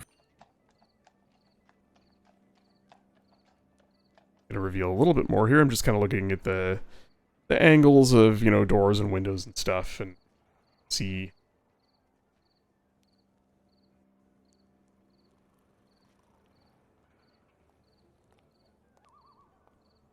Yeah, something like that. So bandits patrolling the exterior, their positions are not fixed. They're kind of walking around. But they are hanging fairly close to the actual entrances, with the exception of this guy off in the far upper right corner. A few people inside, like you see, a maid cleaning one of the rooms. You definitely see a couple of robed acolytes walking the halls. Not like pacing, but on their way from one place within the residence to another. And there are some rooms that you can't see into.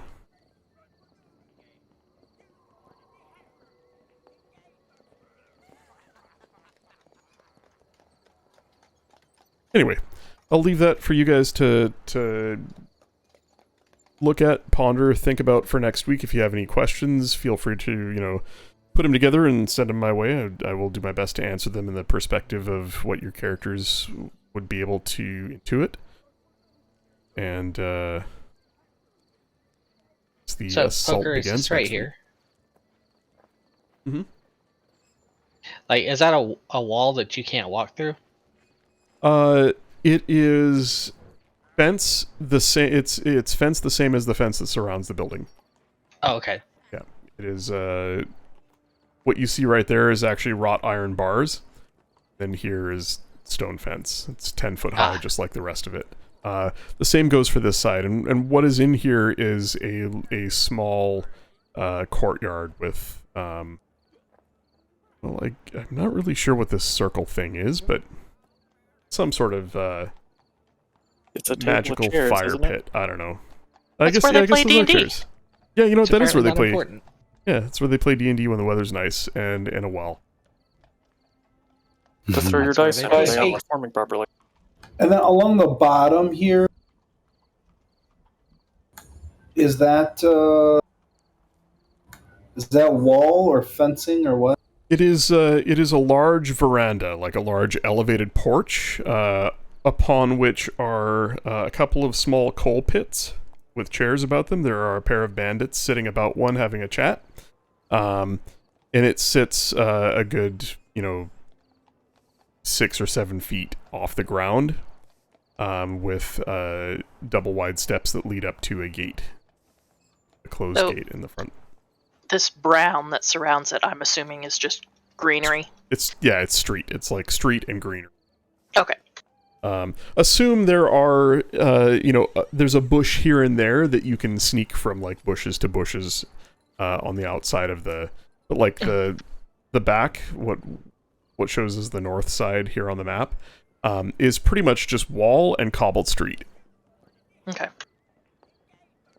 So when I ask you to make a stealth check, you're not just hiding from the guys on the inside of the fence, you're also trying to stay out of eye line of other nobles walking about and, prying eyes looking out from, windows and, like, imagine this is in a sparsely populated, nice part of town. Where, there's some green belts and parks and stuff about, and then these estates are, like, they're not packed in on this terrace, but the terrace is not huge, and so they're, a block away you've got some townhouses, and a block in the other direction another estate this size, and maybe down the street a smaller building with a much larger yard about it. And it looks like these along the walls, it's well lit on the grounds. These look like lanterns. Yeah, there are lanterns all about. So Okay. these bandits definitely can, as the sun sets and it gets dark, they can still see.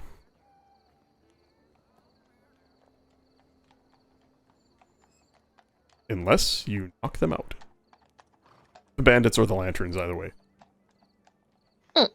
The last thing I'll do before we call it a night, let's see, Louis. You receive a message from Calder Malor. You hear his voice come into your mind.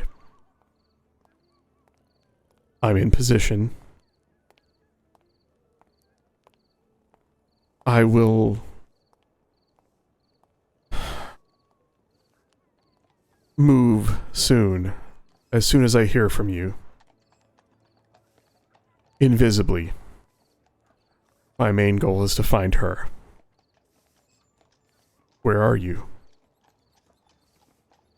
Either choose to respond now or at the start of next session. We'll save it for next time. Cool. Is he going to Alright. respond with bonjour? Bonjour! He's like, we left you. Dralemar? Oh, we are not there anymore. Yeah, we're in Corrado. Heard there was some good spice. We found this quaint little coffee house on the edge of town and just lost track of time. Good luck. Au revoir! Alrighty, that's where we'll call it. Thanks everybody. In the stream.